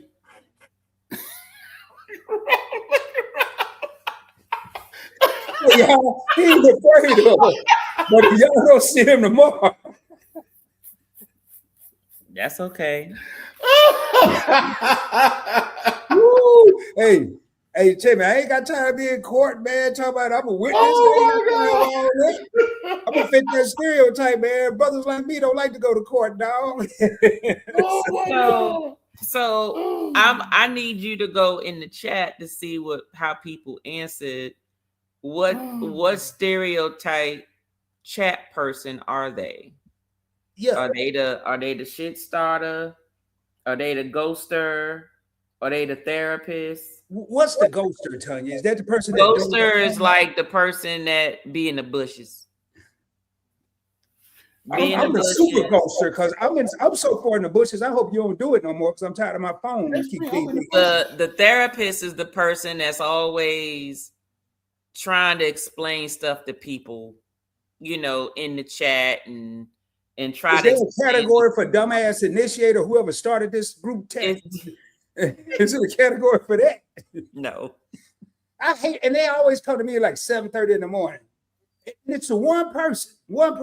And I ain't talking about the YouTube family. I'm talking about personal people. Happy birthday, Mary. Man, I ain't up yet. It don't matter. They thought about you first thing in the morning. And guess who doing it? Appreciative. Somebody thought about you. Guess who doing it? Aunt Mary's sister, who about 74, been up since. But she remembered your birthday. You look, and I'm pretty sure that's probably the same one that probably would have gave you some money balled up in her hand for your birthday when she saw you too. You know who I miss though? My father used to call me every birthday. 8:30 every morning. Hey, happy birthday, son. I know you went out and partied last night, and I really don't care. I just wanted to tell you happy birthday before I forget about it. Boy, I'll be so mad. But I would give anything to get that call right now. So let me ask you this. Do you think with the stereotypes that people actually start living the stereotype eventually? Do I think if they hear about it enough? Do I think people will start lifting it? Like do people start living into the labels placed on them in terms of stereotypes? Yeah. People start to believe what they hear. Yeah. I agree with some of that technical, high-powered educational stuff Juan was saying with the brain overtaking this part of the brain and you thinking abruptly and quickly. Yeah, but this ain't abruptly and quickly. If you sometimes become what you consistently see. That's right. If you trash, you become trash. Now, can you get out of that situation? Yes. And Kizzy and Keisha just asking for Freddie and Nichols was just talking about you were there breaking generational curses. Somebody got to say, I'm not going to be that individual. But do they fall prey to it every day and twice on Sunday? They're one of them Arkansas sayings I used to say in California. Boy, I had them messed up. They like twice on Sunday. Why twice on Sunday? I don't think about it. Then I'll be gone. That's an Arkansas thing. So hold on, you got to go down to Whitewater's. I got to talk about this one. Like a white majority college football team may say we need more athletic players. Stereotypically means black. That's true. Mm-hmm. But I tell you, one of the coldest basketball players in NBA history. Last I checked, he wasn't black. That was Larry Bird. Boy, he'll shoot your lights out from the 3-point line. Yeah. Man, I mean, boy, I'm telling you, who I'm looking for? White what? You got your super chat. Go down to where it's green. Oh man, I thought that, man. I thought that was. Hold on, I thought the readers was tripping, man. I saw it up there. Hold on. I got a super chat song. Lord, I don't know. I don't have no song time. We ain't got time for that because they gonna expect. I got the song. I got it queued up. They go. Okay, go ahead and play it. No. The last time I did that, I had to edit it out because it was yours. Yeah, it was yours. Oh, okay. Yeah. I'm sorry. No, that's all right. I handled it, but we ain't gonna do it twice. Then I would be fitting that stereotype of being from the South. We ain't doing it twice. All right, so hey, my 2 cents plus $4.98 more. I appreciate this channel. Boy, I got to tell you a backstory. It's honest dialogue. I'm probably the palest person here. Bacon will unite us all. You know, somebody told me what you that goddamn bacon. Wow, Whiskey with the Waters was in a live yesterday where I really didn't even come close to giving Tanya the credit she deserves in Alive Yesterday, a new series I started called Who's Been Grinding. Whiskey with Waters came in talking about some bacon, Yes, just like he is right now. And I was knew what he was talking about though. I didn't know, y'all. I thought he was one of the people that was about to start saying some crazy stuff. So I had my eyes on him, and then he shifted gears and said something so philosophical. I can't even remember something about the garden or something. I ain't looked at the replay yet, but I'm gonna go ahead. Hey, tell you before I get anything, let me go and hit this real quick. Hey, appreciate that, man. Appreciate that. And Baker will unite us all. And let me see what I can do here for you, man. I know I got something for you. I want to take the time to thank you for that $5 super chat. Super chat. That's it. Hey, that's all the music right there, Tanya. That's it. Hey, but thank you, Whiskey with Water, man. Hey, anybody else think we honest over here? I'll be more honest. So no, seriously, go ahead, Tanya. So do you think stereotypes affect opportunities? And that's my last serious thing about yeah. How many women haven't been given opportunities in executive positions for decades because the stereotype was a woman should be as a secretary and the man should be the COO, the CEO, the CFO, whatever. Yeah, I think people have been, hell yeah. Those are gender stereotypes. Yeah. Then you have the names on the resumes. Oh yeah, man. I don't know what my mama was thinking. But my brother outslicked everybody. I can't say my nephew's name, but it's a name in the Bible. It starts with a J. But my name, you know damn well I'm black by my name. It ain't Luther or Tyrone. Is it Roderick or just Rod? Roderick. What that name mean? Hell, I don't know. I know she forgot to put the K on it, so it don't mean you ain't nothing. Look it up. No, I ain't looking up. Man, don't come telling me nothing. Oh, technical. That means you were. It better say I was a warrior. In the Bible, honey. Don't. If it said I was a buster, don't even read it. I didn't say it was in the Bible. I just asked what the hell it means. Oh no, it wasn't in the Bible. It was maybe in the hood Bible. Hey, Etta had some stuff too about it. It means player from the Himalayas, baby. It don't mean that either. It just means a regular dude. It means snakeskin boots weighing player. The name Roderick has strong, powerful roots and a very leader type vibe. Exactly. Hold on. Roderick means famous ruler or renowned power. Look at this. Look at this. Well, hell, y'all no longer call me Rod. I am Roderick the First from now on. It comes from Germanic origins, derived from elements Herod, which means fame, and Rick equals ruler, power, or king. Historical. What? Do the people in the back hear that? I'm sure they hear this. If you hear Roderick, think leadership, strength, legacy, and confidence. If one of those classic names is one of those classic names that sounds distinguished and commanding without feeling outdated. Man, ain't no telling what kind of job I could have got if I'd have used that name. I've been Rod for decades. I got to go back and I got a new name. I mean, I'm gonna use my real name from now on. It said you got personality traits. I'm curious to see what it means. Oh, it don't mean nothing. Hey, TMI, you was doing good. Let's just stop there. I don't need it. Personality traits: takes initiative, step up in chaos, be the one others look to for direction. Where you reading this off? Horoscopes.com? Where you reading this? In the Chat GPT. You know it'd be wrong though. Oh, you know it'd be wrong. You know it'd be wrong. Why is wrong? Because it's giving me so much credit. No. Mental toughness, pushing through adversity, not folding under pressure, goal-oriented, strategic, thinking long-term. I'm falling in love with myself over here. Keep reading. Listen when they speak. Assume confidence, even if they're quiet. Protect loved ones fiercely, value loyalty over everything, and ride for their people no matter what. Stop right there. Say them last two again, because those sound a little hood. Those really sound like me. Value loyalty over everything and ride for their people no matter what. Boy, don't stop right there, Tanya. Oh, but they also say you got some problems too, though. Oh, I don't want to hear about that. Now, this is a positive live stream. We always That's right. That's right. It said you can come off intimidating or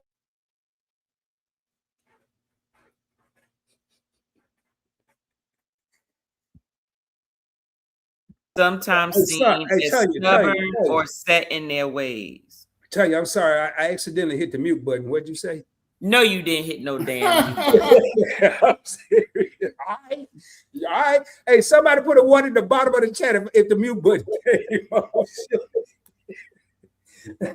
somebody put a 1 in the chat if y'all heard. If y'all didn't hear what she said, put a 2. All I heard was something about setting their ways, and I am. Yeah, I am. I mean, I don't like change. I'm so set in my ways. I lived in my house probably 6 years longer than I should have, and paid extra money to do it because I don't like moving. When I know what stuff is and how I got it and my route home, I don't want to. Yeah. Now, what else did you say? Your tail pushed the damn mute button. I told you I didn't. I accidentally was trying. No, you ain't accidentally do nothing. I'm looking in the chat. They said I didn't hear it. It said not the Beyonce mute.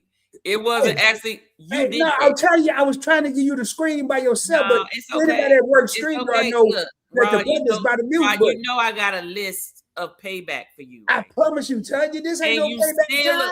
I still ain't paying back from last time. Hey, don't be buddies with Tony. Tim and now y'all been arguing all night. I still got it. I still got the list. I promise you, man. This is what I was trying to do. All you did was bring it back up. It's okay. It's coming. Look at it. That's what I was trying to do. I don't know how you got muted.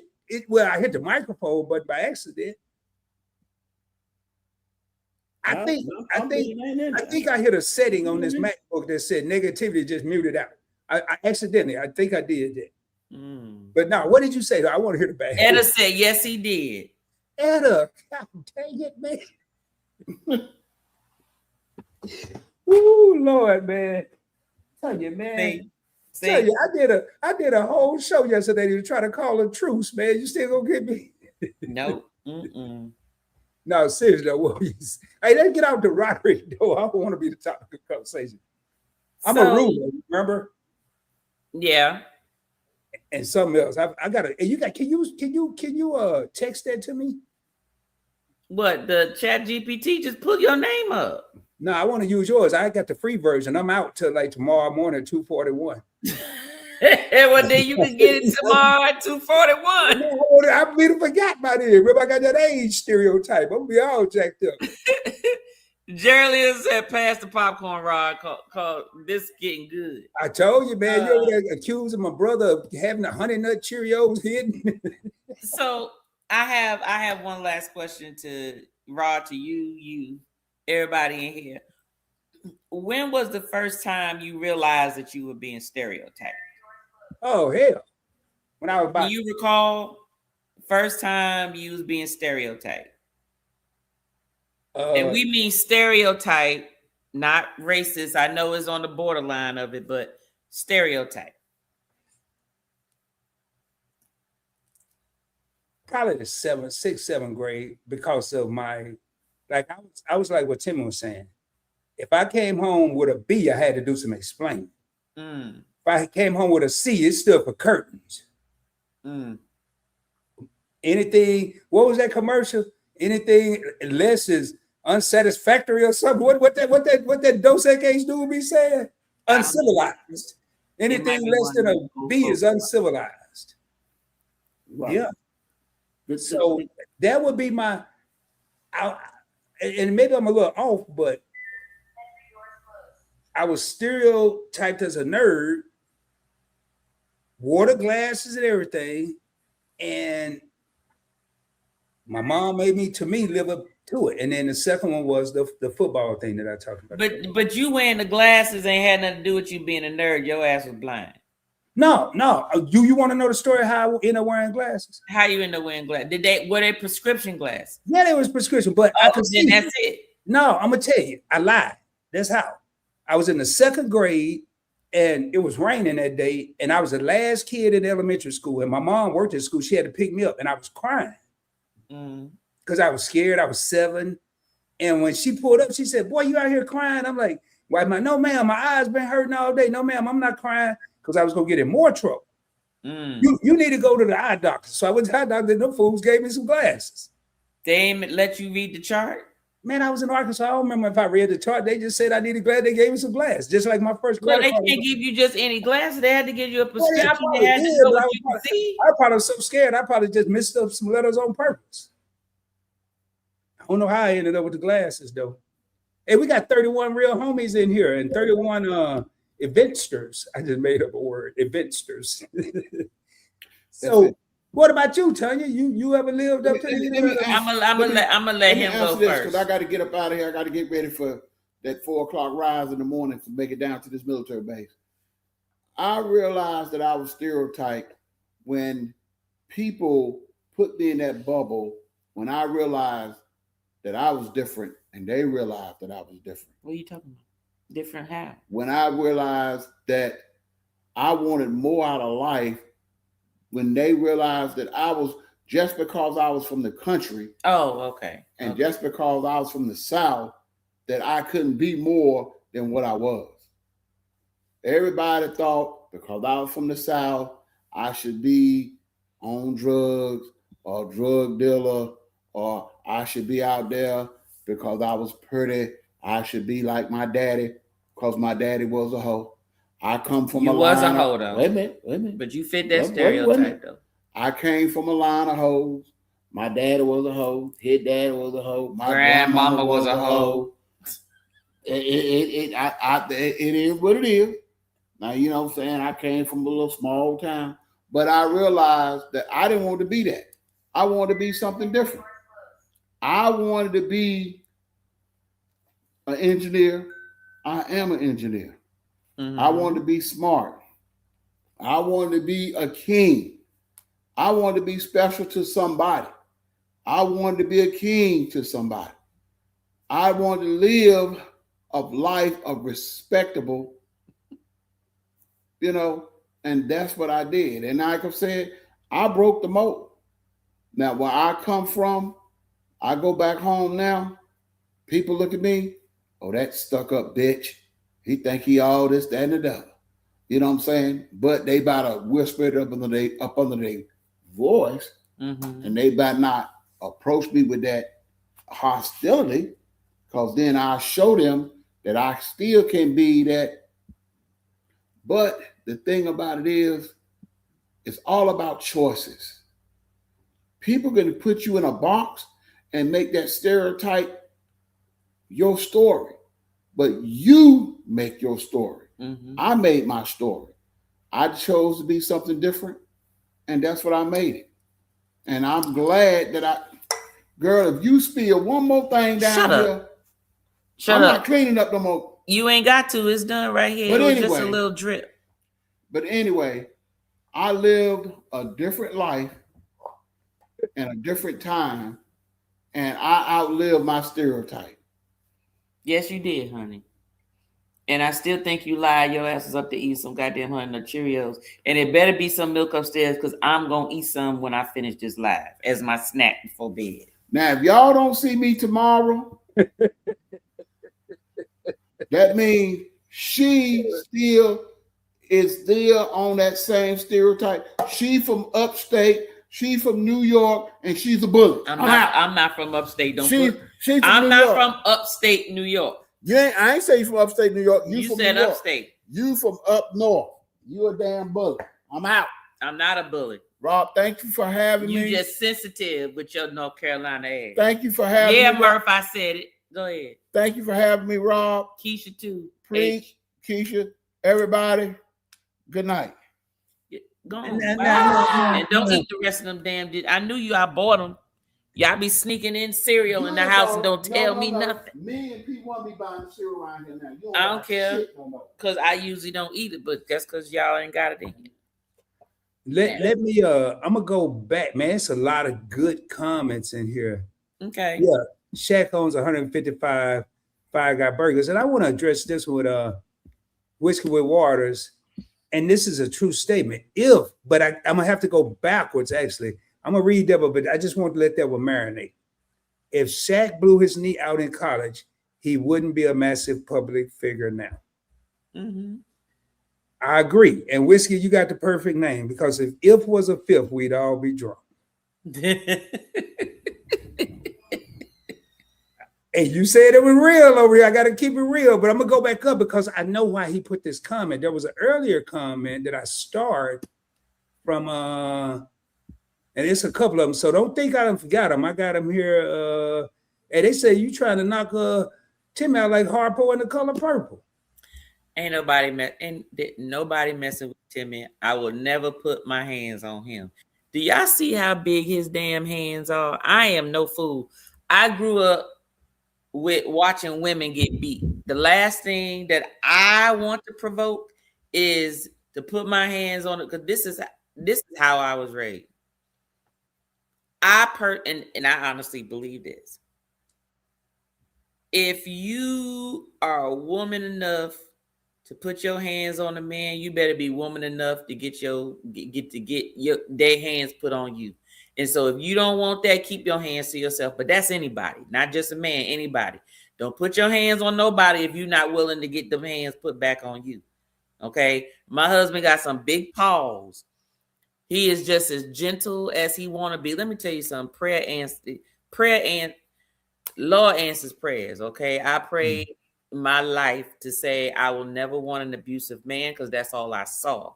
Mm-hmm. Man, Lord gave me a man with these big hands, and he real good at building stuff. But the one thing he can't do is he don't use them for bad. So I'm happy about that. Amen about that. Now, man, that might be a stereotype right there. I'm gonna circle back around. I'm gonna spin the block on that one in a second. Mm-hmm. The reason I brought up Whiskey with Waters comments backwards is because the first comment I pulled up was the last comment. That's the last thing people are going to see.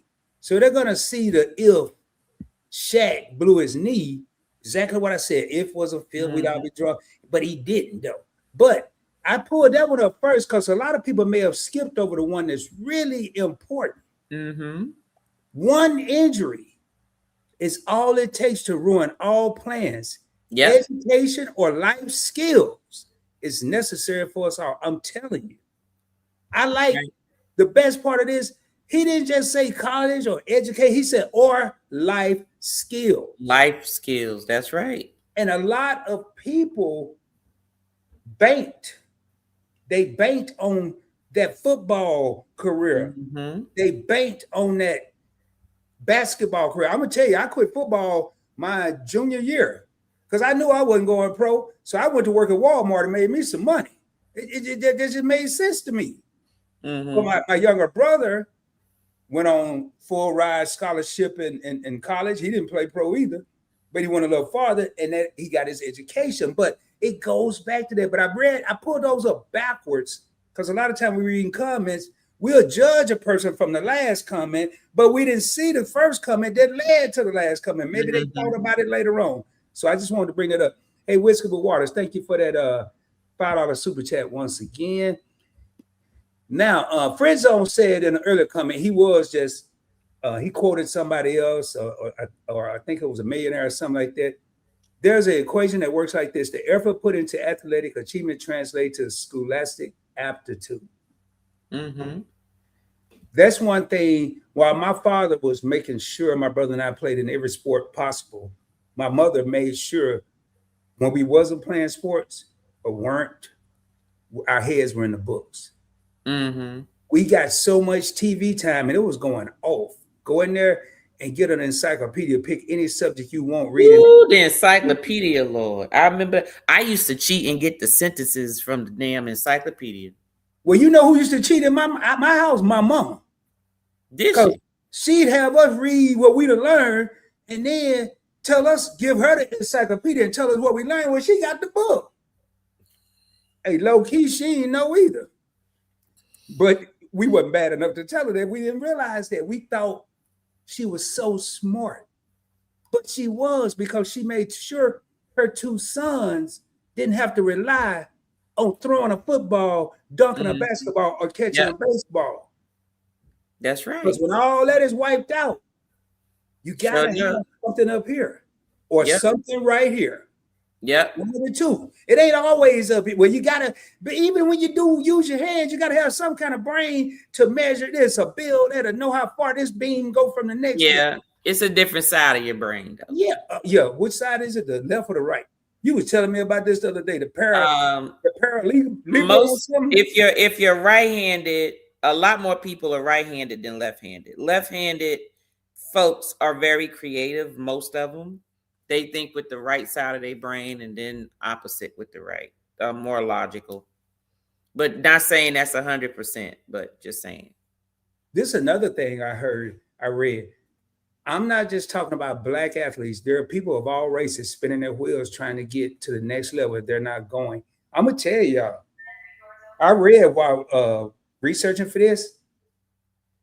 One of the stereotypes out there is YouTubers are celebrities. Man, I didn't get that memo. What Did memo? you get that memo? We celebrities. No, Well, we're not. you only celebrities when people recognize you. We're everyday people. As Tanya, I'm Rod. I had one person recognize me. They scared the hell out of me. Grab my hair, talking about, is it real? Like I had a wig on? No, yeah, it's real. That's what I had. But so I look back at one of your videos. I said, "Ooh, I was swole." yeah. What you mean, like muscle swole? No, I didn't mean to say it like that. I'm just saying. I did have some guns in some of the. No, I knew what you meant. I was looking at one the other day. I said, damn. No, actually, all I saw was your face because you had a sweatshirt on. Your face was swole. You know what, though, Tanya? You know how you go to you put too much air in your tire, you got to press that little thing in the middle, and it goes. I looked at one of my videos. I said, damn, I need one of them little mechanisms. My jaw, I look like a puff. Right, your jaws was swole. Because what I do with people's channels, especially if I'm watching people's stuff, I tend to go back to see what were they doing before and things like that. So I happened to come across, this was after I saw you falling out the chair. I think everybody should go back for the first video on Point Blank Experience and watch the evolution. Mm-hmm. See what Tanya is talking about, because I need about 800 watch hours in between 9 April 30th. If you go back and look at all of them, I'll be there. But it's true, Tanya. I looked at it, I said, damn. But you know what? I call that the Remy Martin look. The what? Because that what you was drinking back then? Yeah, so P look. So yeah. I also saw you had a lot of co-hosts. Yeah. My daughter was a co-host. Oh, okay. I need to look. 2 episodes and she quit. You said she quit? Yeah. She actually quit for a good reason. I'll tell you offline. She quit for a good reason.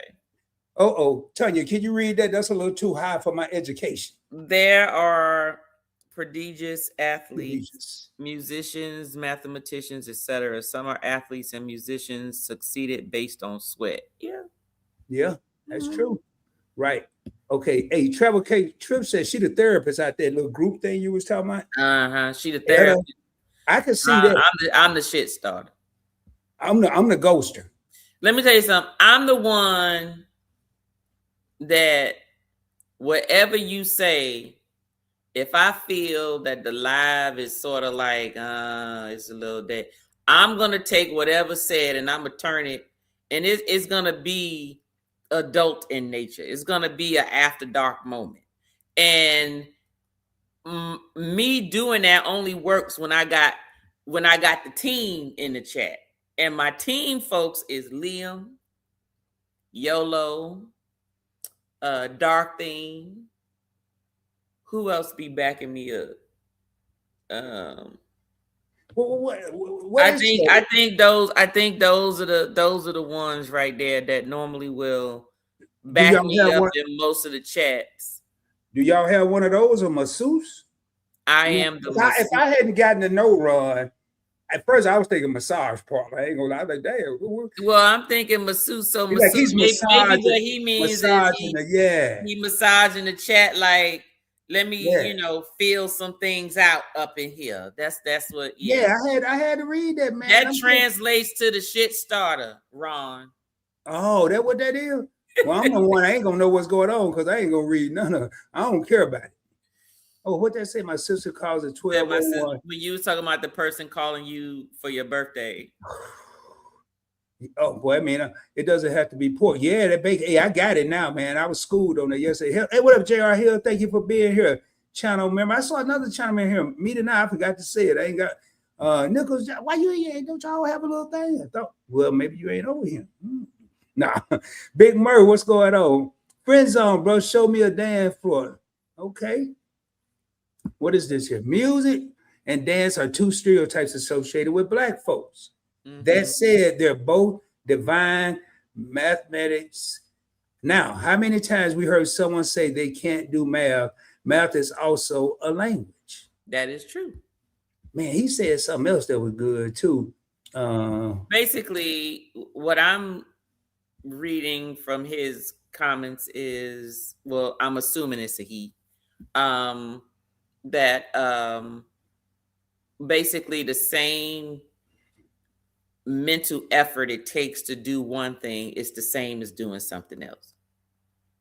I agree with that wholeheartedly. So you can do that. You can do. It's just like they say, playing the piano, playing an instrument equates to being good at math, because it's a certain part of your brain that you need in order to calculate certain things in order to play those instruments. So I totally get it. Yeah. Well, this was the other one I was looking for. Anyone care to be stereotyped? I'm light skinned. No.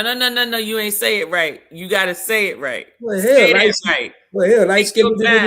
Light skinned. There you go. Light skinned. Right. Exactly. That must be a New York thing or something. We said light skin, but all right, like, well, you budgeted whatever, you light skin. It sounds like Brad Daugherty. That's the dude that played with the North Carolina Tar Heels. Is that correct? Yeah. So obviously I can't fight. Yeah, that dude do look like you can't fight. You can't look at me and tell I grew up in 5'9" brims. Man, Lord, that sound rough. I don't know what that is, but that sound rough. I'm gonna take that as either 59th Street or 59th Avenue. Oh my God. Hey, what is that at, man? I mean, you just put the state. Don't tell me the exact location. I don't want them to say I know them. But is that Chicago? That's either Chicago or LA. I done heard of that. You can't judge a book by a cover. That's why I don't run. These little kids out here, I don't mess with them no more, man. I remember the day, boy, I was like Bernie Mac. Not no more. All right, let me get out here, man. Boy, it's a lot of comments. I want to thank y'all for being so active. She ain't wrong. Larry Bird. Yep. Hey, who is that there? To Doable. Man, I'm seeing some interesting names. Hey, To Doable. Are you two subscribed? I like that. You know them? I gotta quit asking. I was told I gotta quit. That's never mind. Scratch that from the record. Okay. Hey, To Doable, thank you for being here, Larry Bird. Hey, Indiana won the national championship. Yes, they did. Didn't they play against Magic that year? Was it Magic at Michigan State? It was Indiana State or Indiana? Oh no, Magic might have been. Hell, I don't know where they was at, but I know. Yeah, it was awesome. Yep, man. Let me read through these here. Friend Zone says there was no facet of the game, but Bird didn't excel in. He attributed this to playing pickup games with black men while in high school. Wow. I never knew that. Like I said, it's all about culture. It don't matter about race. That's why it's about culture. Because you can take somebody of any race and have them raised in a certain environment. It is what it is. See, tell you, that's why I never got a song. That super chat voice was buttery. Yeah, that's my one of my assistants, Thurston Thorndexter. He's been with me a long time. He's that's why you see him as I think he's the music choreographer. I forgot his title, but you'll see it. I don't even know if I played it at the beginning. I will say this. I work union construction. Not many women do, but the ones that I am lucky enough to work with alongside with outwork most of my coworkers, and the job is done right the first time. Mm-hmm. He also said if you see him at the club, he don't make it rain. He make it hell. I mean, last time he make it hell. Rain didn't tear up my avalanche, but that hell totaled it out. So yeah, I let y'all read So it. hell me, you throwing coins. He said he don't make it rain, he make it hell. Boy, Okay, but that can mean either or. It can mean I'm throwing quarters at your ass, or it mean I'm just throwing a lot of money. I took it as me throwing a lot of money, man. I ain't got time to make it rain. I'm just gonna come here and drop the whole bag with a dollar sign on you, you know. All right, so oh boy. Okay, here we go. How do black folks hustle backwards? Believing we can't do math, amen. Thinking entertainment is the only way out, amen. Can't swim. In the Navy. I told you, Rod, I wouldn't tell nobody else that. It's true. And I heard you the other day. And just keep it to yourself. Now, I'm going to tell you really what happened. And I'm going to make this short. When you keep a person in boot camp, it's costing somebody money. Mm-hmm. I was in boot camp 17 days after graduation, still trying to learn how to swim. So your whole graduation team that you came in there with had left me. But you know what the stereotype was? Everybody that was with me was black. And it was about 20 some of us. And they let me float only for 5 minutes. I didn't even have to worry about swimming. And they said, you're a fourth class swimmer. You had to be a third to get out of boot camp. You had to float for 5 minutes, swim 100 yards. When you get to the ship, they will have you do another test.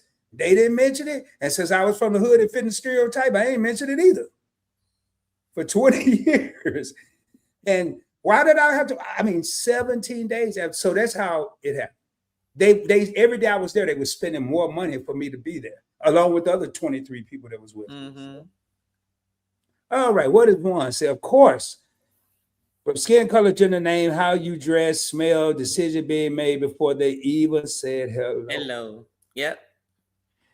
You know, what do you think about people that, I don't know if they still do it, they come up with these cool names like Watermelon Lena or something, you know, Mercedes. And what you talking about? Those are not coming up with good names. I'm joking. I'm being facetious.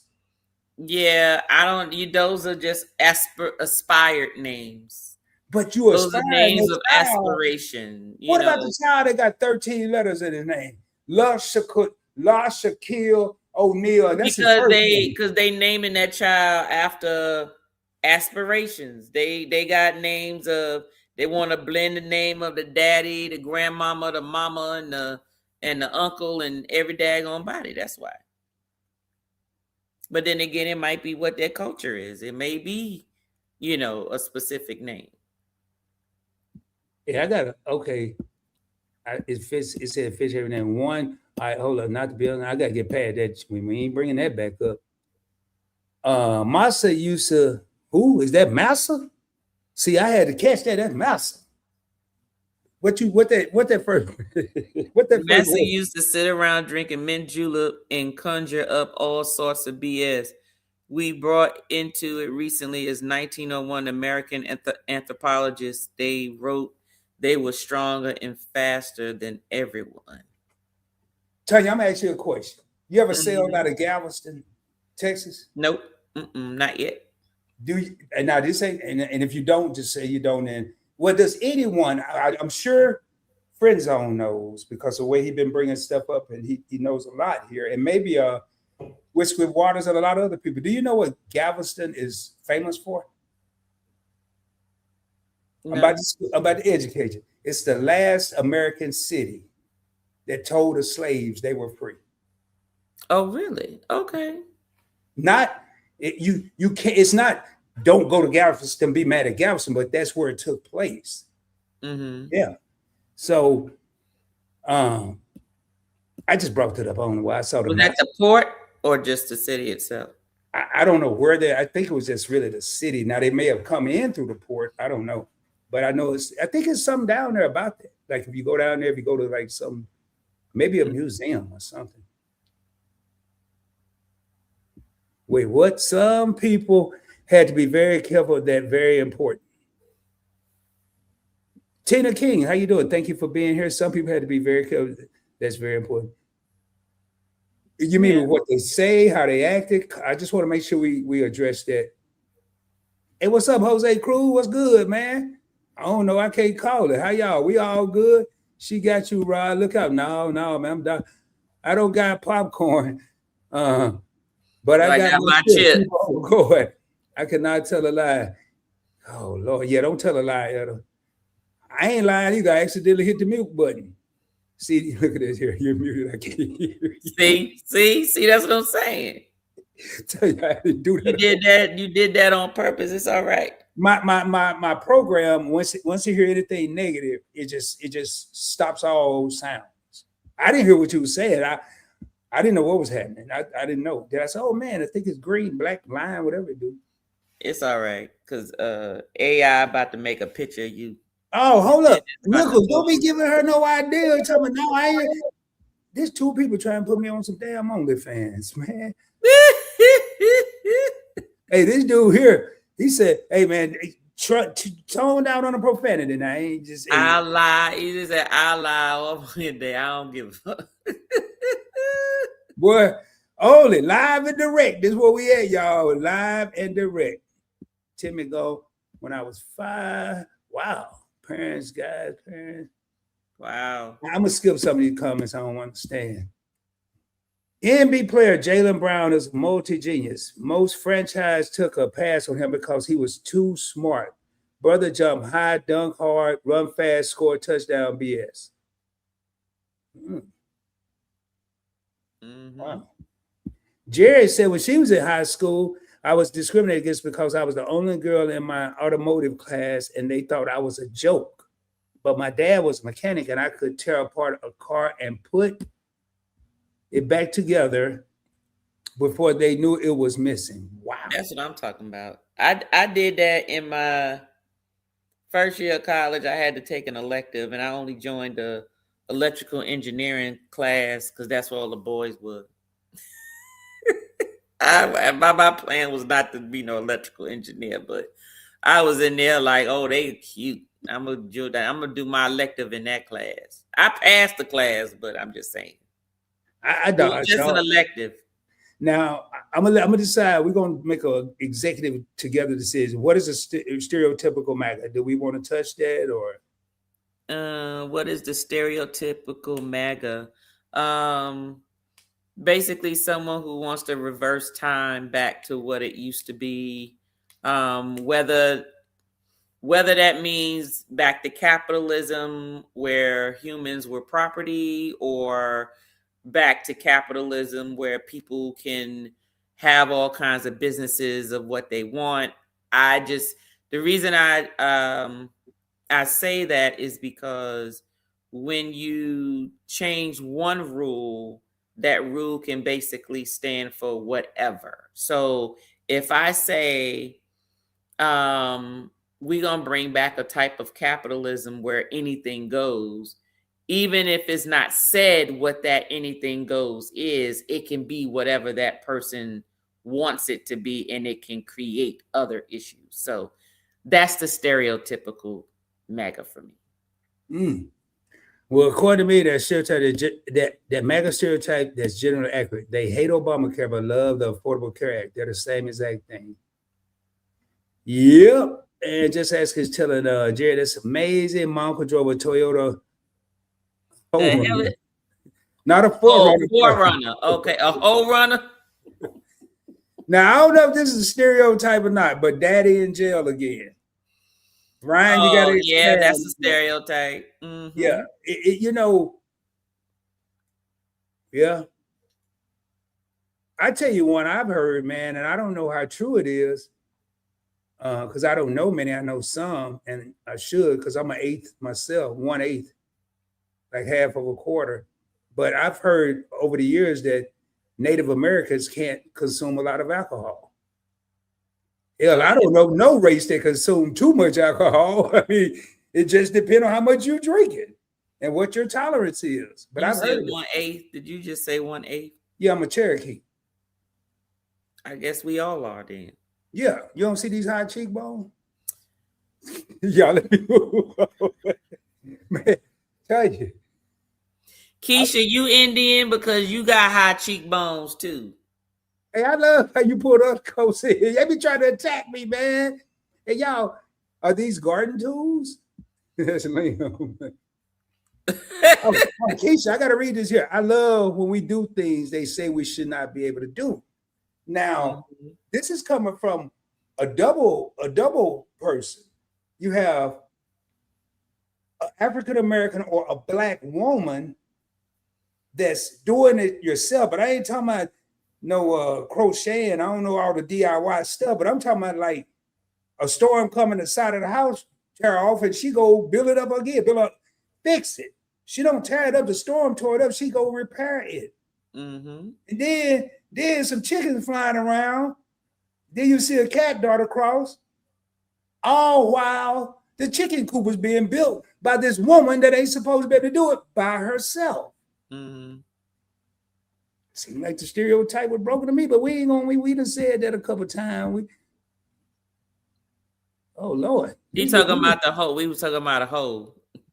Oh, I was saying, boy. No, what did this here, man? Ryan said, hey, what stereotype is this, sir? That's the stereotype. Daddy in jail again. That'll be different. Hey, there we go. Death by. Oh man, they still on them Cheerios? Am I that far back, or they just talking about Cheerios for the hell of it? That was probably that far. Look at the time on the comment. It should tell you how far back it was. Oh hell. Oh, I ain't that far back. I ain't that far. Watch how quick I catch up. Okay. Hey, energy coach. Did I say coach? Energy coach Selena said, "Are you saying New Yorkers are bullies?" Bullies. You know what? That's what my husband always talk about. I'm a bully. I am not a bully. I never try to make anybody do anything that they don't want to do. I can control myself. That is it. I love that. If I was in one field, there's been a lot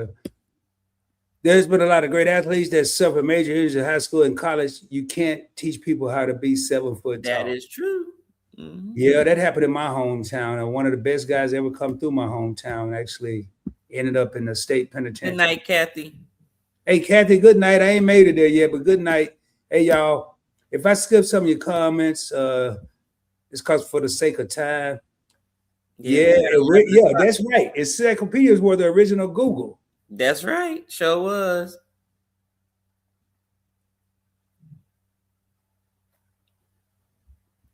Oh, Lord have mercy, man. Trump's butt cheeks. Hey, man. Okay, let me get to one where y'all off the chain up in here, man. Let me hold up, man. Let me get rid of it. I ain't gonna even kick you out of here. I need this watch time, so you can stay on up in here. But I'm too late. I think I got rid of you. Why Loves to Motivate said, laugh out loud. Hide no face. Who is not hide no face? Who is no face? Millionaires, WTF. It was easier for Stephen Hawking to become a physical comparing that. Okay. I have the Stephen Hawking. He outworked out him. You would conceive of, and his nurse was hot. Okay. All right. Also, people want to learn, take computer class, learn math, read their goal.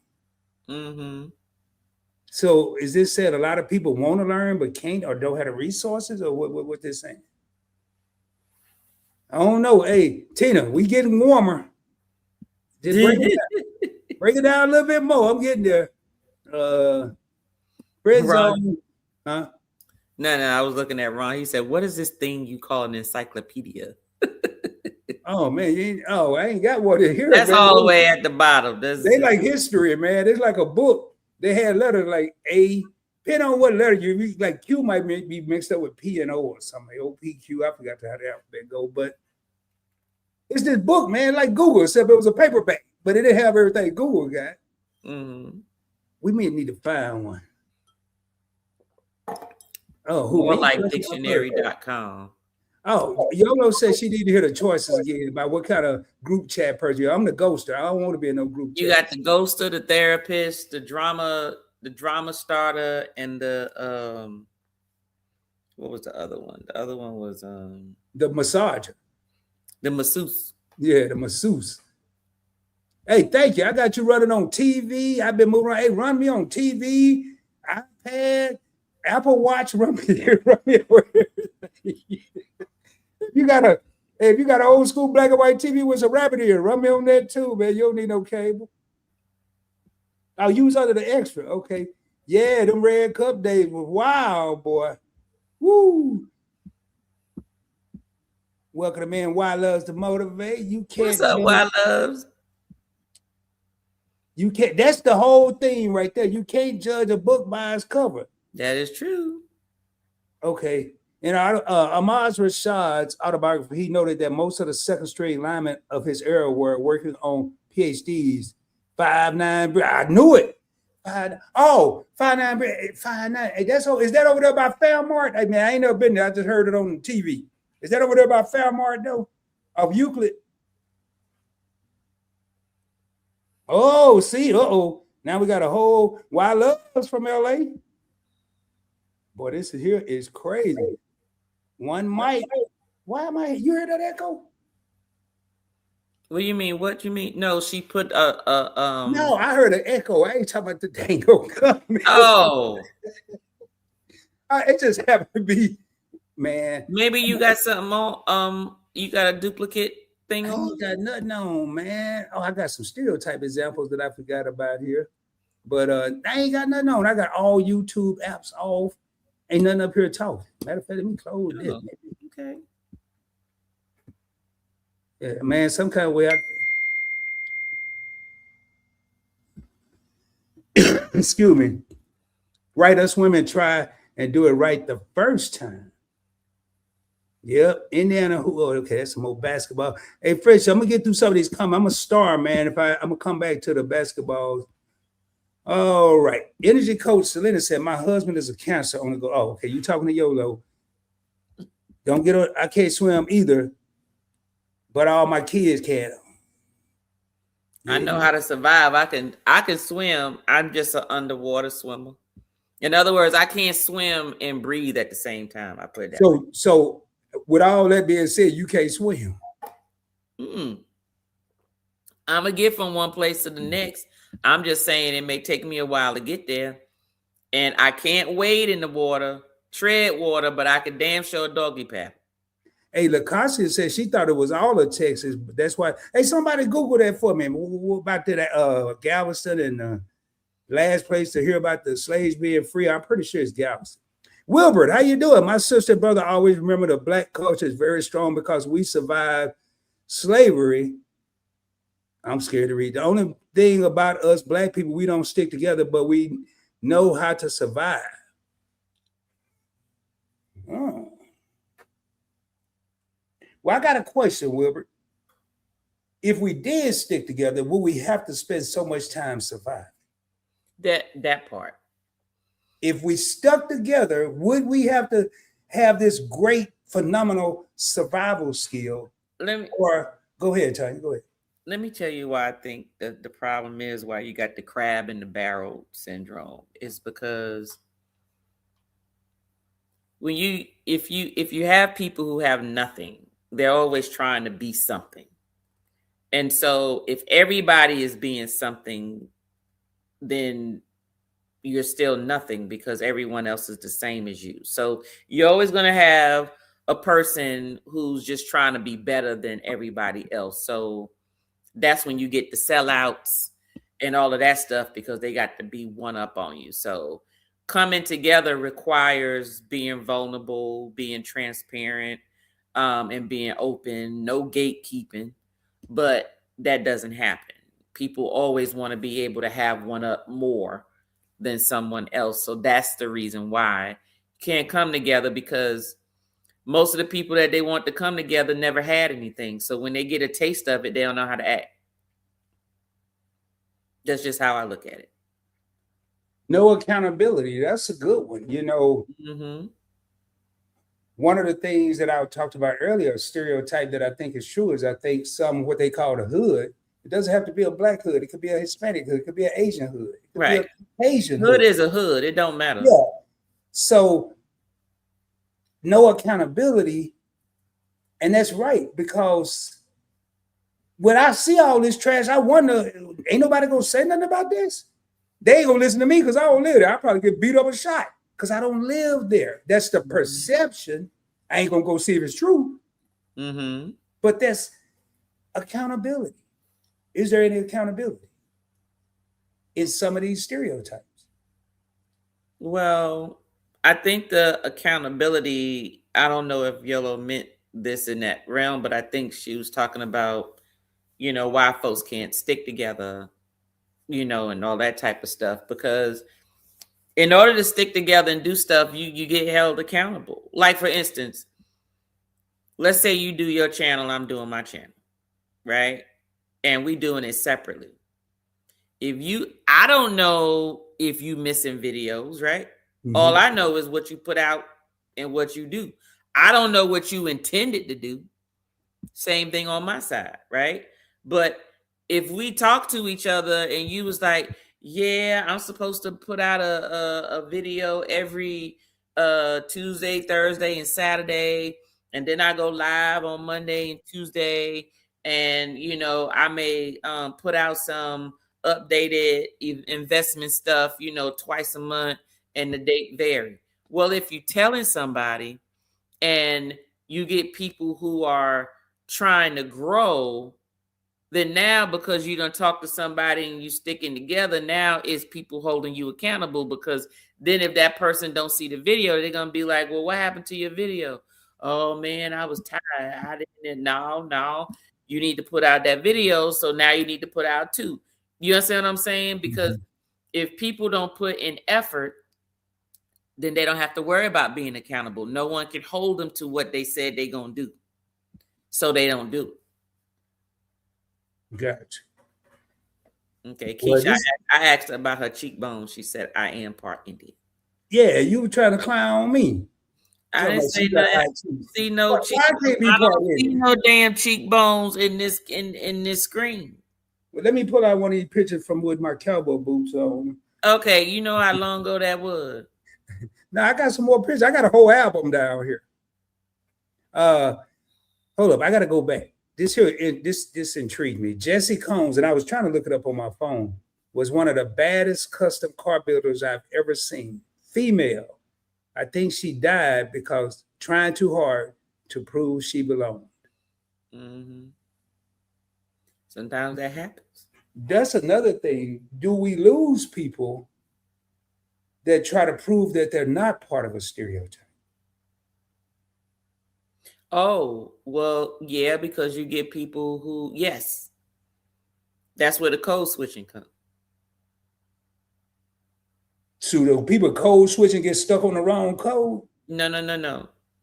You said what you say. What you said again? Hell, I forgot what I said. No. You said, do you think people, do we lose people because they was trying so hard not to fit a stereotype? Not to fit the stereotype. Do we lose people? Correct. Yes. Mm-hmm. That's what code switching is. Wow. Because people are so... You figure when you walk in the room, people already judged you, whatever it is. So you try so hard to make sure that they respect you because your thoughts is they're not going to respect me because I'm a Black woman in this executive space. So you already know that they're going to ask you more questions, and they're not going to ask you questions as if they're inquisitive. They may ask questions because they want to know, do you know what the hell you're talking about? Do you belong here? Because there's not too many of you here. So how did you get here? Are you a DEI? You understand what I'm saying? So you may get people, in my type of position that's always having to prove themselves, because of that. I have to prove that I don't need to be loud. I have to prove that I know how to, I know how to successfully perform conflict resolution without cussing somebody out. I can, make sure that I am dressing appropriately, that I, handle myself or carry myself a certain way, around a certain audience. If I'm out with the group and I don't know, a car drives by and they playing one of my favorite songs. Can I, you know, control myself? Or am I gonna drop it like it's hot because the beat is popping? That sort of thing. I'm just saying, I'm just joking, but yeah, I think that sometimes you lose people trying to not fit the stereotype because some people may lose themselves out of their culture that they get so caught up in whatever culture they're trying to fit in.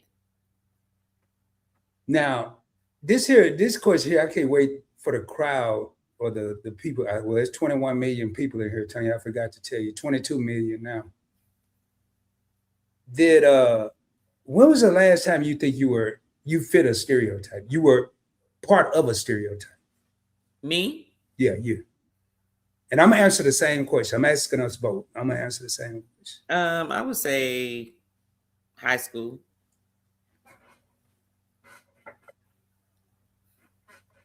Okay. For me, I'm gonna say last week.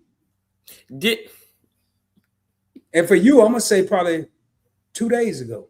Me? Really? What I do?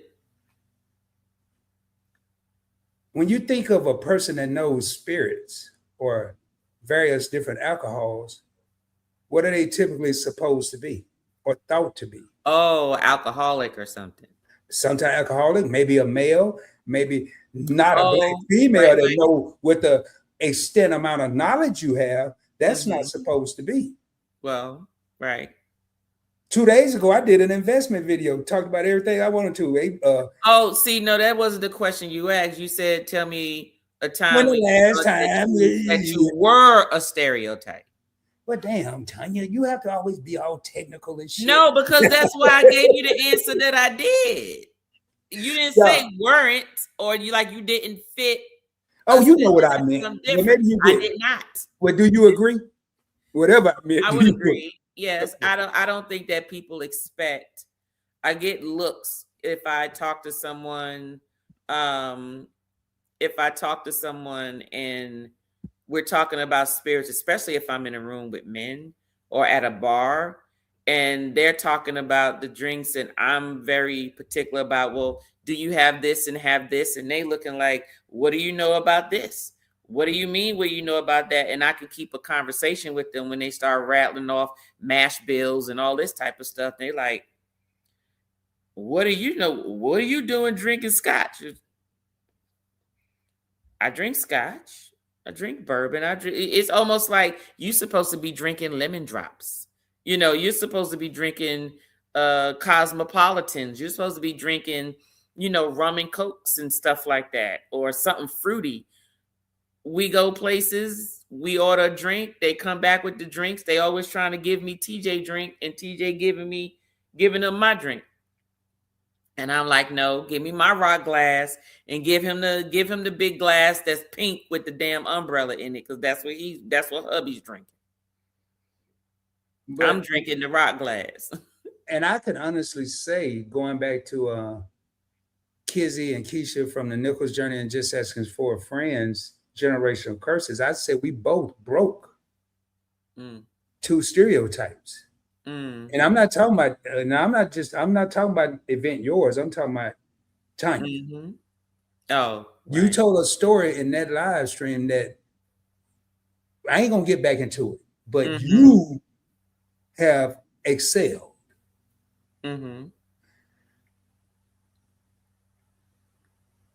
I'm supposed to be just hopefully maybe knowing about 1 stock or 2, maybe.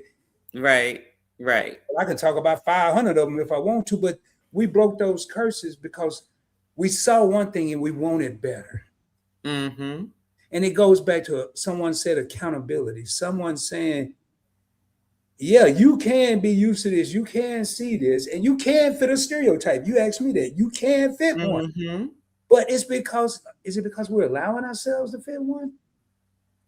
Right. Not all the time, but you're right. Okay.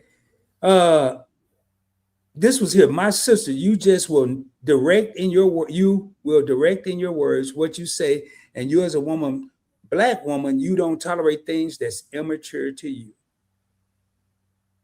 I had to read that one a couple of times, but I got it. Hey, Lacoste, you don't have to apologize to me. You've been rocking with me for a minute. I stand corrected. It was announced in Galveston, but the whole state was freed. Okay, so it was probably some trickle throughout the state. So, hey, my sister, we both were right. That's how we look at that. And while I was motivated, she said she's delayed in speaking. Tanya and Rod. Liam, I edited my own encyclopedia when Vince changed like the reunification of Berlin. Really? That's deep right there. Let me get through. All right, y'all. Hey, we've been on here 2 hours and 36 minutes, and my sister. And I got work in the morning. That's what I was about to say. And I got to work in the morning too. It's okay. I've recorded a video before this one. I feel accomplished today. You know what, dude? Don't you feel accomplished when you just do something? Yeah, I do. I mean, especially if it's something I really don't want to do and I go and get off my butt and do it, like record an investment video. I'm good. I got one more. I did my drink package mini series. The last video is today, and then I'll jump into the casino reward stuff. So I got one of those videos, and I'm done with that series, and I'm happy. That's an accomplishment. Hey, Friend Zone, I see your comment, man. Yeah, Euclid Skyline. Yeah, okay, I got you. I'm not gonna pull it back up on the screen just to be careful here. My brother, I heard you can't judge the book by its cover. The only way you have to read it and get the proper understanding of it. And I always say that, Wilbert, you have to read the pages in between. That's right. Exactly. To even begin to understand a person, their whys, their thoughts. All right, y'all. All right, Robin said, hello, I'm what's tonight's conversation? Thanks, Robin. We're talking about stereotypes. We're almost at the end. I don't know if you're still here, but hey, do me a favor, hit the subscribe button on Event Yours and Point Blank Experience, because we do this twice a month, the second and third Monday of every month. So thank you for being here. We appreciate anyone here that's new, that's in the bushes, and the bushes is down. You're not commenting, but you're here soaking up the conversation. We appreciate you being here. My brother, if we start together as Black people, we will be strong. And that's why they scared of a color, because Black is beautiful. Okay. I'm going to bed. It's after 11. Yeah, we about to end this here. Yolo is saying good night to everyone. We want to thank everyone for rocking with us. We really appreciate it. Definitely. Thank you. All the comments, man. It's been a minute since we've had these comments, and this is our first Monday we've been together in April. So next Monday we will be back, both channels, with the topic has already been put out. Tell you, boy, we got 17 people here. What was that topic? Because you gave people a task to watch a video, I believe. Oh, talk about going to my channel and watch the drink package videos.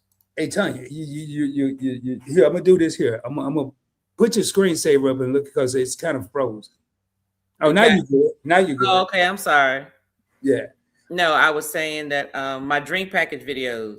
So I got some drink package videos for folks thinking about, what the different drink packages are, what the difference between them are, which ones is best for you.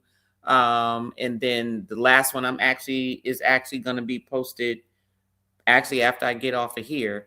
And it's basically about how to get drinks on board cruises without buying the drink package. Gotcha. Right. Gotcha. Friend Zone said, y'all all right with me, groovy people, Lou Rawls style. Hey, Friend Zone, hopefully we Ooh, he bought Lou Rawls. You never find like mine. Okay, that's all I know. So my grandmama loved that man. I couldn't stand that dude, man. He was a good person. I was young. I mean, I was very young when he was, in his prime. Okay, I like this. Wilbur said, my sister and brother. What I mean by that is I'm a Black man and I'm a music teacher in Hollywood. We are a strong culture, but we just can't stick together and help each other. Yep. Mm-hmm. And I'm going to ask the lifelong, probably the forever long question. Why or why not? I already told you, because folks too worried about other folks surpassing them. I ain't never worried about the Joneses, because I am the Joneses. My last name is not Jones. Look, I say it like I said it before. I can tell you, I can give you a recipe. We could stand side by side and cook the same thing, and it's not gonna taste. Yours is not gonna taste like mine, and mine is not gonna taste like yours. Well, Will, but I want to tell you, Event Yours and I, we try to have topics that can make people laugh, and sometimes we get super serious like this one. I have 3 YouTube channels, and they weren't aimed at a particular group of people. They're aimed at anyone that want to learn. And I'll be honest, I was hoping I reach some of the minorities and some of the quote unquote majorities that had been privileged enough to receive this information. I have one channel, Point Blank Travel, that talks about your credit, how to increase your credit score. I'm not trying to be, have I ever worn ties and suit? Yes, now, no. I have an investment channel to show everyone how you can take small amounts of money, investing with Rod, and invest for your financial future. I have a simple little thing, sometimes it's at the end of videos. We as a people need to take a financial pivot. And then I have Point Blank Experience, where initially this was brought as a variety channel. Now I look at it as more of a talk show channel where I'm showcasing excellence, not just Black excellence, all excellence. And I'm looking for people that have talent that sometimes may get overlooked. So I appreciate what you're saying. And I'm doing my part, but I'm one person. Last time I think I looked the other day was 300 or 243 million people in America. 1, 2, however many people we got in here, it takes way more than this. They say reach one, teach one. No, that's why I got on YouTube. I'm trying to teach and reach as many as I can. And that's just a little note from ROD from PVE. But hey, I appreciate that comment, man. It really means a lot. Why Loves to Motivate say I'm a hood teacher. So whatever students people think a teacher should be, act, I'm different. So whatever students or people think a teacher should be or act, I'm different. Professional when required, but hood through and through. Professional when required, but hood through and through. I've seen work Tanya and she code switch. Code switching, according to Crew, is a double-edged sword. It causes sometimes you to end up alienating your own community. I've had my own family make fun of me for speaking in a white accent for my corporate job. See, hold on, and I think we about to double right there. This one. I hate when people do that. What part? White accent? My daughter, was raised to speak properly. Okay? That's what I was going to say. I don't speak perfect English. I was taught while I was being raised, but the bulk of my younger years, it wasn't like I grew up, speaking proper grammar, proper English, or whatever. My daughter, yes, she does. And my aunts and my mama and all of them say, "Oh, you speak like a white girl." I'm like, "What does that?" I said, and you know what I always say? I said, "Well, what a Black person sound like?" And then they look at me and get offended. It's like, well, you said so if the way she's speaking is white, then what does that mean for the other side? So you saying that all Black folks sound ignorant? Is that what you're saying? And then they would just get upset. And I'd be like, don't say that. Don't do that. Just say you're very well spoken. Period. Point blank. It don't matter. And I think this person, if I'm not mistaken, this person is Asian. So I was going to hit it. Tanya beat me to the punch. But why does it have to be a white accent? Why can't it be a proper English accent? Because I know a whole lot of white people that don't even know half the words that I know, nor the meaning. And I don't have to say it in a certain accent to be correct. Now, I was in a community or environment, I wouldn't have said to be correct. I would have said to be right.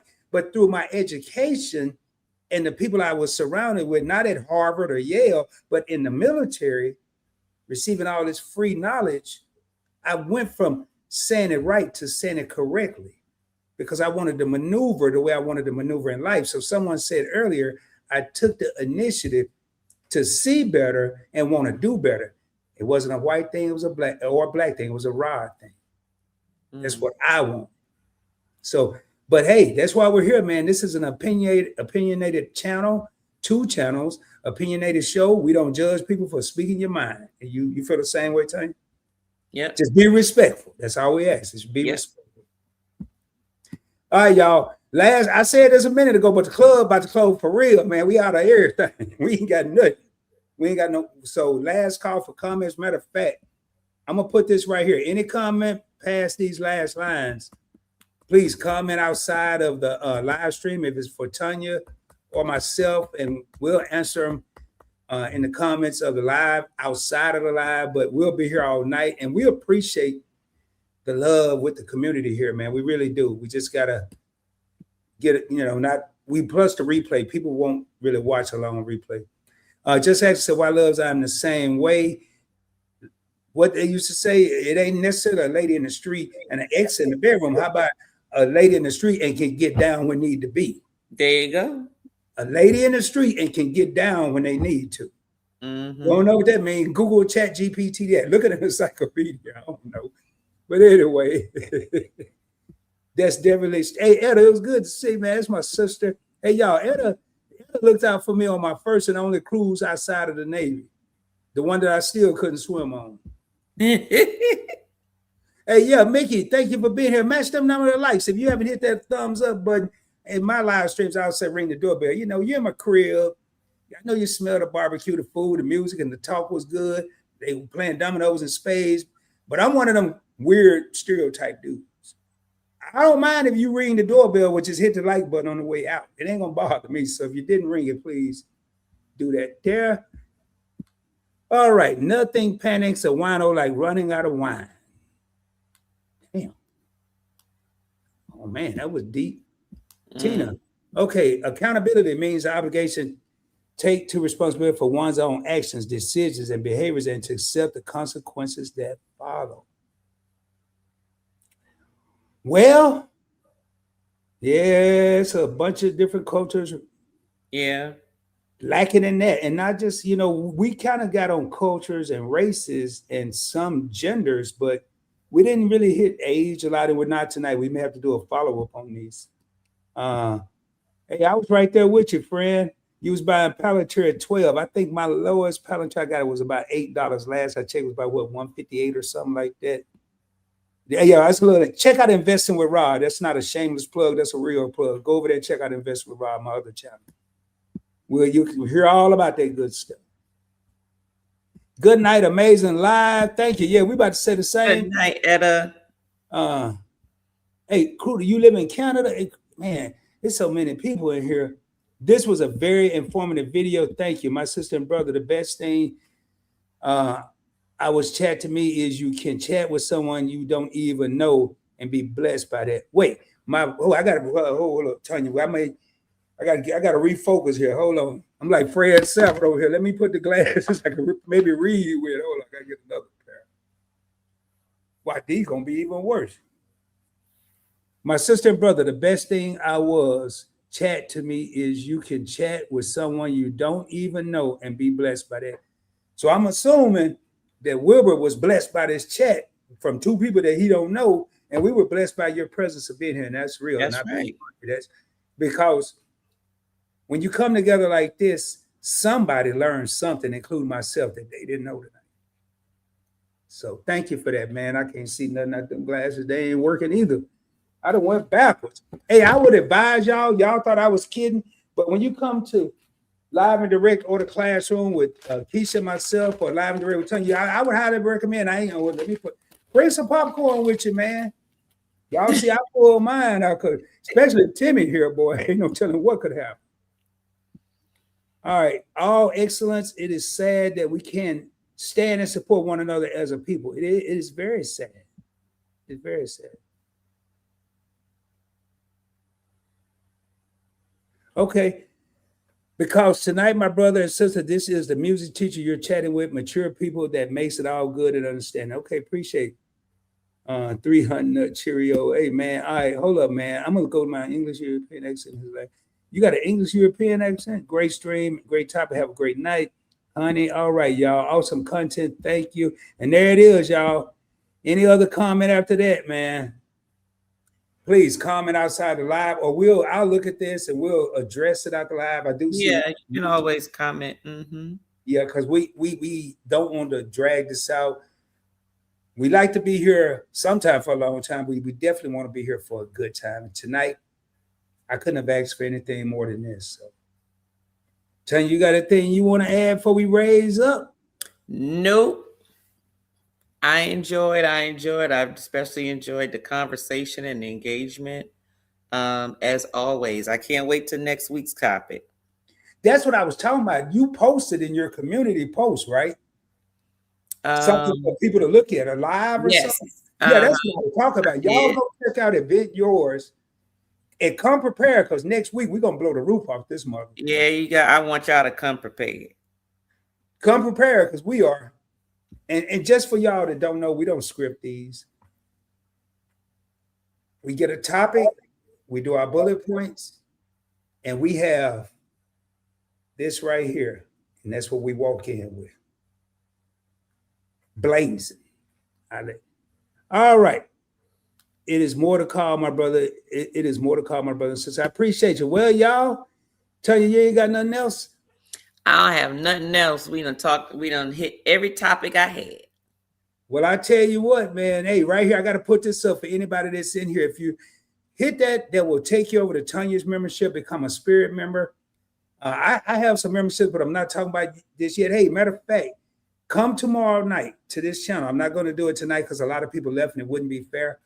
Come tomorrow night, and I'm going to be super fair. Come tomorrow night to the classroom, 7:05 p.m. Central Standard Time. I'm going to give away 5 channel memberships. The ultimate experience, live streams, chats from yours truly. And then I have 2 more levels you got to go over there and look at. If you're not a content creator, it probably won't benefit you. Also, next Monday, live and direct, I'll be giving away 5 more memberships. That's a total of 10 memberships. So, it's free to be here, free 99. And I'm going to give you the 99 cent back. The only thing I ask for in return is you hit that subscribe button on both Event Yours and Points Blank Experience. And I'm going to go ahead and put this stuff up so we can get out of here. And Tanya, it's been a pleasure. If you could just give me 1 second backstage. Again, tonight we talked about stereotypes way more than I thought we would. Much love, y'all. As always, shoot for the moon. If you don't make it, you'll be amongst the stars. I can guarantee you. Much love, y'all. Peace. We out of here.